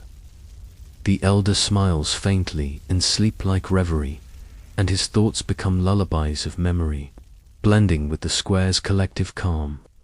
Even the lantern light seems to deepen, warm hues spilling over stones and rooftops in quiet acknowledgement. Soft wind lifts the edges of silk robes and loose papers, carrying tiny echoes of the past. You catch fragments of laughter, the smell of ink, the taste of herbal tea, all dissolving gently into a shared drowsy hum. The village feels both present and memory-laden, as though time itself has slowed to accommodate the elder's quiet reflection. A child rests against a doorway, imagining her father's smile at dawn, brushing clouds aside to let sunlight spill over puddles. You sense the elder absorbing these imaginings, faint warmth threading into the subtle ache of absence. Every heartbeat, every thought, flows into one gentle wave of understanding and serene contentment. A tapestry woven from memory and empathy. The elder shifts slightly, a whisper of a smile lifting lips, eyes closed, yet vibrant with remembrance. You feel the village's collective heartbeat align subtly with his, small murmurs of awareness spreading, threading warmth into the cool night. Lantern reflections tremble on water as if acknowledging the delicate balance of longing, memory, and shared quietude. A distant bell rings again, faint and patient. You notice clouds lifting imperceptibly, giving the moon space to drift above. Thoughts ripple gently, gratitude and nostalgia entwining. Fringe tales say clouds pause to honor familial bonds. Historians argue over the ritual's origins, yet here all seems unimportant beside the quiet, tender pulse of a father's memory echoing through the village square. You step back, letting the elder's reflections breathe. Each mind nearby has softened, ripples of empathy folding into lull-like rhythm. The square feels suspended, a delicate moment straddling night and memory. Even minor worries and lit lanterns, damp shoes, lingering errands have faded, leaving only warmth, drowsy awareness, and gentle threads of human connection weaving through the mist. Finally, you allow a slow, deep breath to mingle with the elders. The lanterns glow, the faint stir of clouds. Gratitude, memory, and quiet hope flow through the square, imperceptible yet complete. The village, for a single night, is a tapestry of attention, remembrance, and peace, each thread subtle, yet together forming a soft, enduring harmony that lingers as you step away. You walk softly through the half-light of dawn, each step stirring the lingering mist that curls over wet tiles and narrow alleys. The village exhales in gentle rhythm, as if the night itself is yawning. Thoughts drift like slow clouds, hopeful, tentative, tinged with anticipation of a day about to awaken, yet still wrapped in last night's warmth. Lanterns unlit now, cast only memory into the soft grey air, and you notice the faint shiver of wind through bamboo, carrying with it the scent of tea leaves and the earth's wet sweetness. Fringe belief suggests spirits linger at daybreak to watch the living rise, while historians still argue whether early Ming villagers timed chores to sunrise or simply to the crowing of roosters. As you pass the granary, the faint echo of an elder's yawn threads through your awareness. His thoughts brush yours, carrying hope that the harvest will be safe, that his hands are still steady enough for labor.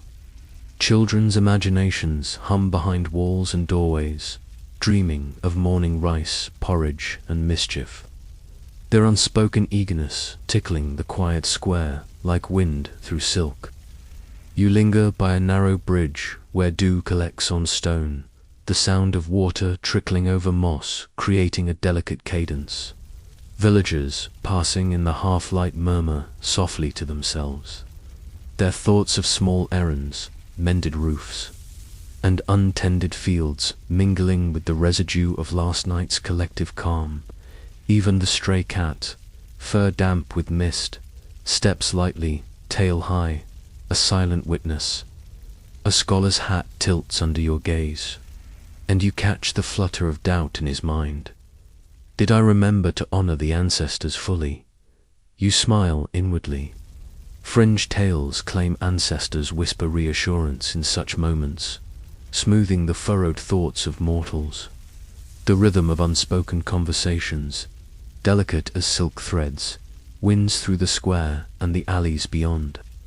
The first sun slivers over the distant hills, scattering gold across the rooftops and the lingering mist. You feel the warmth brushing the village like a gentle hand, coaxing the last remnants of night's drowsiness to yield. Thoughts of villagers twist with hope, a daughter's quiet longing for father's return, a baker's anticipation of freshly kneaded dough, a farmer's prayer for steady hands.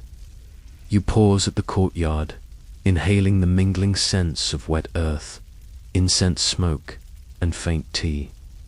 Lanterns reflect in puddles like small moons, each thought mirrored in ripples that dance gently across the stones. Fringe belief holds that morning reflections in water are auspicious, a sign that ancestors smile upon the living, while historians still argue whether rituals were tied to lunar phases or simple superstition. A child peeks from a doorway, eyes wide with wonder, imagining the square full of stories yet untold. Their thoughts reach you, buoyant with hope, dreaming of sunlight warming their shoulders, of laughter spilling like warm tea. You sense the village itself inhaling this optimism, a slow, deep breath that carries through cobblestones, over rooftops, and into the newly brightening sky. Passing the ancestral hall, the carved wooden doors creak softly, echoing your quiet steps. Inside, you feel the lingering attention of spirits, subtle and calm, as if observing the living preparing for a new day. A monk once whispered that ancestors' presence at dawn is like the final note of a zither, soft yet resonant. Historians still argue whether ritual or habit guided these moments of quiet attention. You step through the dew-laden courtyard, silk robes brushing the damp stone. The villagers' thoughts mingle with your own, some tinged with lingering fatigue, others tinged with anticipation of morning chores, or the hope that someone remembered to fetch fresh water. Even the wind seems to slow its pace, carrying droplets like tiny lanterns, illuminating quiet gestures and gentle smiles. Near the well, an elder leans slightly on a staff, eyes closed. His mind drifts to distant mountains, two rivers that cut through memories of youth, to a sun whose laughter lingers in shadowed corners. You sense the delicate interweaving of time and memory, of hopes long held and gentle acceptance. Fringe tales suggest ancestors' whispers ride the morning mist, while scholars debate if such notions were poetic invention or lived belief. You notice the first rooster calls, thin and tremulous, cutting the soft hum of the village awake. Villagers stir, small feet on wet stone, robes brushing against one another. Their thoughts ripple outward in quiet anticipation. The baker considers morning dough. The children plan secret games. The steward ponders tidying last night's papers. The dawn spreads gently, a soft brushstroke of light across the attentive minds. A gentle laugh escapes a mother as she recalls a child spilling tea last evening. You sense warmth spreading, threading through the lingering shadows. Even minor anxieties, leaky roofs, damp firewood, forgotten errands fold themselves into the waking rhythm. Fringe belief holds that such micro-moments of joy ripple through time itself, while historians still argue whether early records exaggerate the role of humor in ritual life. You walk past the bridge, where water drips from mossy tiles in delicate cadence. The air vibrates with the pulse of village hearts. every thought now tinged with hope and cautious anticipation. Each small gesture, tilted head, lifted hand, sigh of relief threads into the waking tapestry. Sunlight touches puddles, lantern reflections quiver, and for a moment, past and present hover together, tender and luminous. The wind stirs faintly, teasing silk robes, carrying the scent of wet earth and herbal tea. Villagers stretch slowly, brushing dew from shoulders, yawns mingling with the early birdsongs. Their thoughts, gentle and fluid, rise to meet the day. Chores, greetings, secret smiles, remembered stories. You feel the village itself inhaling collectively, anticipation and memory blending into soft harmony. A craftsman emerges from his hut, rubbing hands and smiling at the morning light. You hear his inner delight at simple comfort: dry clothes, warm tea, tools ready for work. Even the stray cat watches silently, tail curling in approval. The village is a living mosaic of subtle joys, each moment a soft note in the waking symphony, stitched together by thought, breath, and quiet attention. You pause at the village entrance, observing the soft glow spreading over rooftops. Memories linger in the stones, from festivals past to quiet afternoons of tea and conversation. Fringe lore whispers that dawn carries the ancestors' last blessings before retreating, while scholars still argue whether these blessings were poetic metaphor or literal ritual intent. You sense the village's gentle heartbeat matching your own. A young girl leans against a doorway, eyes half closed, imagining the morning sun on her hair. You feel her hope and anticipation mingle with the village's collective energy. Even the smallest thoughts, unnoticed by most, are threads in this delicate tapestry. The cook planning breakfast, the children whispering secrets, the elder watching, content, as the village slowly lifts from sleep's embrace into attentive wakefulness. You breathe deeply, inhaling the mingled scents of dew, earth, and incense residue. The square shimmers softly, alive with gentle, waking thought. Lantern reflections quiver as villagers begin their silent routines. Each footstep, each stretch, each glance carries a subtle gratitude, weaving together past calm, present attentiveness, and cautious hope for the day. You pause at the edge of the square, listening to the final whispers of rain sliding from rooftops onto stone. The droplets taper into silence, leaving only the faint, rhythmic drip from eaves, like a distant bell tolling for a forgotten hour. Villagers' minds flutter softly with relief.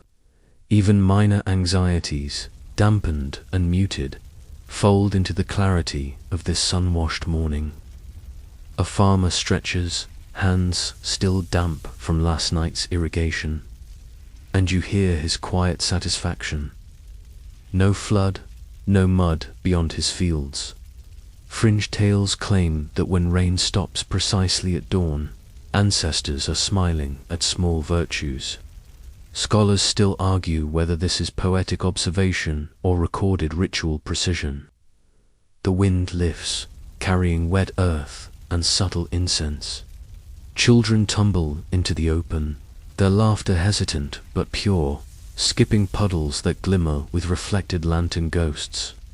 Their thoughts ripple outward like light through mist. Freedom, playful mischief, and wonder at tiny insects dancing on dew.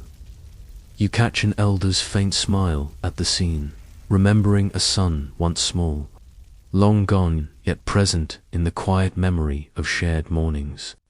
The granary door creaks in the gentle breeze, echoing softly across the wet courtyard. You sense the steward's relief as he mentally tallies stored grains, untouched by mold or overflow. Even the ancient beams seem to sigh, settling as if acknowledging the day's safety. Lanterns, swaying slowly, cast golden shadows that ripple across the stone like soft, waking waves. Passing the ancestral hall, you hear the faintest stir of unseen presences. They murmur, drowsy and satisfied, a chorus of sleepy acknowledgement. Fringe belief holds that ancestors prefer the hush between rain and sunrise, when the living remember to pause. Historians still argue whether early dynastic records misinterpreted ritual silence as reverence. A leaf skitters across wet stone, punctuating the quiet. You linger near a lantern, warm and steady, reflecting on the village's collective ease. Every thought of minor panically clicky roofs, undone chores, missing teacups has subsided. Even the village cat moves slowly, tail high, eyes soft, a small guardian of morning calm. The subtle vibration of attention threads through cobblestones, roof tiles, and into the distant hills, a pulse of peaceful continuity. A baker steps outside, inhaling the scent of damp flour and sunlit stone. His thoughts hum with quiet delight. Warm buns, laughter shared over steaming tea, no rain to spoil the dough. You feel the gentle gravity of satisfaction, small yet potent, pulling the village together. Fringe stories suggest ancestors ride these moments of contentment like wind through bamboo, unseen yet tenderly felt. From the bridge, the stream glitters as the last raindrops vanish into shallow pools. Children pause to skip stones, sending ripples across mirrored surfaces. You catch their fleeting thoughts, innocent and immediate. A wish for sunshine on laundry, a hope that mischief will be forgiven. Historians still argue whether Ming villagers celebrated such daily joys or kept them secret behind closed doors. But you sense the truth in their smiles. A young mother carries a basin of water, humming softly. Her mind is gentle, anticipating warm rice porridge and soft cloths for drying hair. The rhythm of her breath synchronizes with the village's subtle pulse, a quiet thrum of daybreak. Even the lantern reflections, trembling on wet stone, seem to acknowledge the moment, like tiny stars watching human care unfold with slow reverence. You walk along the narrow alley where moss drinks the last drizzle. The scent of wet stone and tea rises into the warming air. A craftsman counts his tools, satisfied all are dry. Fringe whispers claim that ancestors linger longest at this precise hour to witness diligence uncoerced. While scholars still debate whether such attentiveness is inherited custom or simple coincidence. You inhale deeply, joining the chorus of quiet awareness. The first rooster calls, thin and deliberate, marking the hour. Villagers lift their heads, stretching, eyes brightening, thoughts folding neatly into anticipation of chores, greetings, and morning tea. You sense each mind, tender and cautious, threading its hope into the larger fabric of the waking square. Even the stray cat pauses to watch, ears alert, tail flicking rhythmically against wet stone. You stop near the well, watching ripples fade across mirrored water. The wind lifts faint incense smoke, carrying the residue of night's rituals to greet the sun. Villagers' thoughts, still tinged with residual calm, now pulse with energy for small tasks. Fringe lore suggests ancestors whisper encouragement at such transitions, while historians still argue whether such tales reflect reality or imaginative interpretation of ritual practice. A young boy skips past, barefoot, chasing the echo of dripping eaves. You sense his delight and the shared warmth in the village square. Minor worries on mended tiles, wet firewood, mislaid scrolls have all softened under the morning sun. Lantern reflections dance across puddles, a silent audience to these gentle triumphs. Small yet significant, weaving together the day's first light with lasting calm. Passing the baker's stall, The scent of bread and sweet tea mingles with lingering incense. Villagers pause, inhaling, savoring the calm. Even the elder by the bridge closes his eyes briefly, smiling. You catch stray thoughts, gratitude for warmth, quiet amusement at children's antics. The tender memory of absent kinand, feel them ripple softly through the awakening square, harmonizing all into gentle acknowledgement. You pause under a lantern arch, watching morning glide across rooftops. Each roof tile glistens with residual moisture, reflecting the first sun like tiny gems. Fringe belief holds that ancestors ride these golden hours, unseen yet approving. Historians still argue whether early records exaggerate such poetic observations. You breathe deeply, letting the village's pulse synchronize with your own, steady and calm. The wind flutters through silk robes and bamboo leaves, carrying warmth and the scent of tea. Villagers stretch, lift their arms, prepare to speak and move. You sense their subtle excitement, careful hope for the day, and quiet gratitude that rain has ceased. Even the stray cat pads across stone, whiskers twitching in approval. The world seems suspended, balanced between night's memory and morning's promise. Near the bridge, you hear the soft scrape of wooden shoes against wet stone. A craftsman recalls the late-night repairs, the careful mending of tiles, and smiles at small diligence rewarded. Thoughts of minor victories, shared and unnoticed, spread quietly. Fringe whispers insist that ancestors favor such small, mindful joys, while scholars still argue whether early dynastic texts intended literal or figurative meaning for these blessings. You linger at the courtyard's edge, inhaling wet earth and faint incense. Children laugh softly in anticipation of play, elders exhale in measured relief, and the village itself seems to breathe in collective contentment.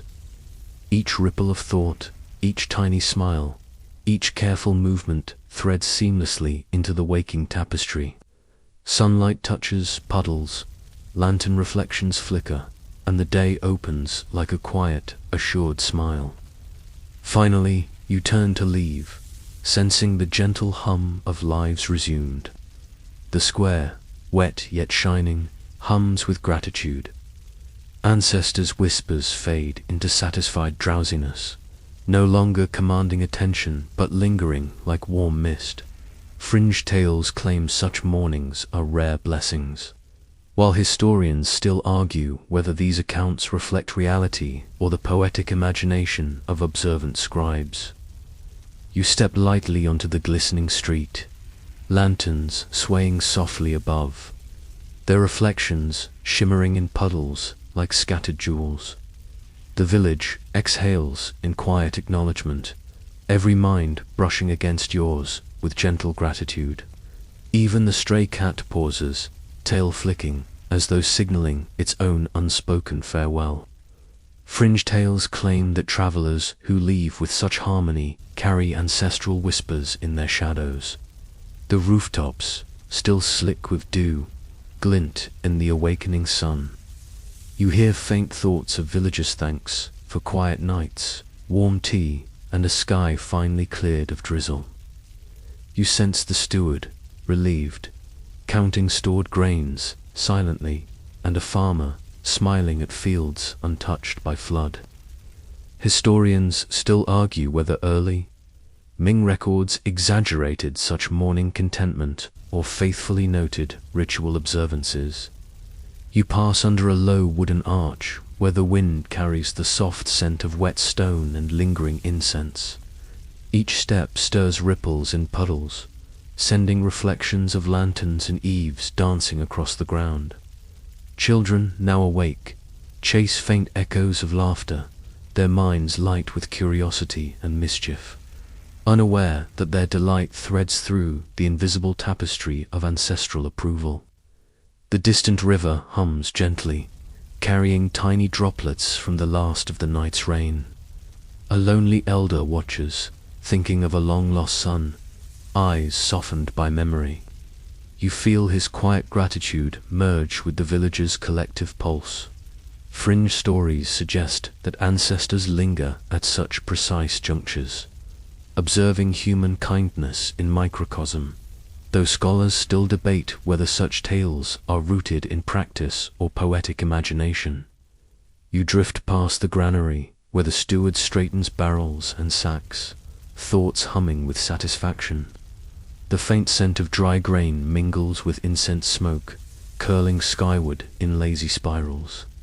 Lanterns sway with each passing breath of wind, casting ripples of golden warmth across wet stone. Even minor, forgotten chores seem forgiven in this serene, suspended morning. A mother carries a basin of steaming water, footsteps light as silk against wet flagstones. Children pause to watch, eyes wide with wonder at her careful movements. You sense gratitude, amusement, and quiet hope weaving together in her mind. Fringe belief holds that ancestors favor such delicate attentions to daily life, while historians still argue whether such rituals were systematically observed or fondly exaggerated in records. You walk along the narrow alley, stones slick and smooth underfoot. Moss glimmers like tiny lanterns, and the scent of wet earth rises to mingle with the last wisps of incense. Craftsmen emerge, counting tools, nodding to one another. Thoughts of diligent labor, small victories, and shared laughter hum softly in the morning light. A quiet music only a sensitive mind can hear, threading the village into unified contentment. From the bridge, the stream glistens, every ripple catching the sun. Children skip stones, sending waves across mirrored surfaces. You overhear fleeting Wishesuni laundry, a missed toy returned, the hope for a day of playful peace. Historians still argue whether these early Ming villagers openly celebrated such trivial joys. Yet the joy pulses clearly in the rhythm of their feet, the brightness of their eyes. Passing the tea stall, warm steam curls into the crisp morning air. The baker hums, thoughts blending with the scent of freshly baked buns. Patrons nod quietly to each other, a network of unspoken thanks and subtle amusement. Lantern reflections quiver across puddles, a visual echo of the village's pulse. Even the stray cat stretches, paws wet, tail high, a tiny ambassador of morning approval. You linger near the ancestral hall, catching faint murmurings of satisfaction. Ancestors, drowsy yet pleased, release the village into the waking day. Fringe belief suggests they ride invisible breezes, observing acts of care, kindness, and attention. Scholars still debate whether textual references to such presences were literal, metaphorical, or merely poetic. You inhale deeply, letting the balance of earth, sky, and gratitude fill your senses. The square is quiet, lit by soft sunlight glancing off eaves and wet stones. Villagers move with gentle purpose, stretching, smiling, sharing small greetings. You sense their thoughts folding neatly into anticipation and satisfaction. Even the faint hum of lanterns swinging in the breeze feels like part of the day's ritual, a subtle cadence underscoring human and ancestral harmony. A breeze lifts through the alley, rustling silk robes and bamboo leaves. Each movement is measured, patient, a soft percussion on the canvas of awakening village life. Children's giggles mingle with the faint call of birds, a delicate soundtrack to the villagers' quietly resumed routines. Fringe tales hold that mornings like this are watched over, minute yet profound, by contented spirits, though historians still debate their literal truth. You pause by a mossy courtyard, observing the villagers' coordinated rhythm, sweeping, stretching, exchanging nods and small smiles. Every thought, from mundane chore to fleeting joy, threads into the larger, invisible weave of the village's morning. Lanterns, reflections on puddles, and the subtle perfume of incense and damp earth create a sensory lull, a final echo of the night's restorative magic. Passing the bridge again, you sense the gentle pulse of life, the steward's satisfied count, a baker's hum, children's glee, all vibrating in harmonious quietude. Ancestors, no longer demanding attention, linger faintly as golden mist in corners of thought. Fringe belief suggests that even stray animals perceive such blessings, while scholars still argue whether these observations were ritualized or imaginatively recorded. You step toward the village's edge, lanterns swaying behind you, casting long, fluid shadows. Puddles reflect the awakening sky, tinted with soft hues of sun and cloud. Villagers glance toward the path, some offering silent bows, others sending subtle waves of thanks. The air holds a faint sweetness of wet earth, tea, and incense, carrying away last threads of anxiety like smoke spiraling toward heaven. The first gentle wind lifts from the hills, stirring robes, leaves, and stray petals. Villagers' minds brush against yours, one last time gratitude, reflection, quiet amusement at remembered jokes. Fringe stories suggest ancestors linger to savor these closing moments of daybreak, approving human attentiveness. Historians still argue whether these accounts are ritual documentation or poetic interpretation, yet the effect is palpable. You move along the quiet street, steps soft against the wet stones. Children chase final puddles, elders adjust sleeves, and the cat winds around ankles, a small, living punctuation. Each movement, breath, and glance carries unspoken thanks. Lanterns quiver with residual warmth, reflecting the communal pulse. Fringe beliefs claim such mornings are tokens of ancestral approval, while scholars still debate textual fidelity. At the village boundary, you pause, turning slightly to see the square one last time. Mist clings to the ground like lingering memory. Villagers, unaware of the subtle magic that preserved their night's peace, move with gentle awareness. The cat pauses, tail high, eyes alert, then darts off. Fringe tales suggest even small animals carry ancestral favor in such moments. Historians still argue whether it is literal or allegorical. You step onto the path leading from the village, a slow, deliberate stride, feeling the quiet weight of gratitude brushing against your mind.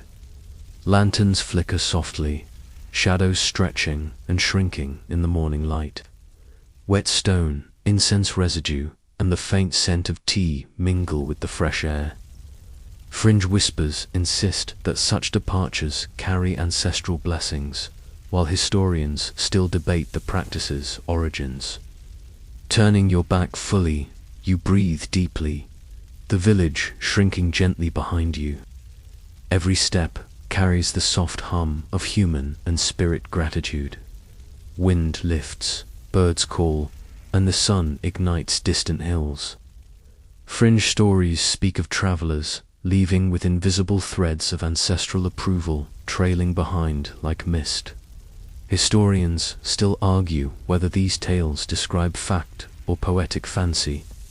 And now, as the last drops of ancestral rain fade into mist, the night settles once more.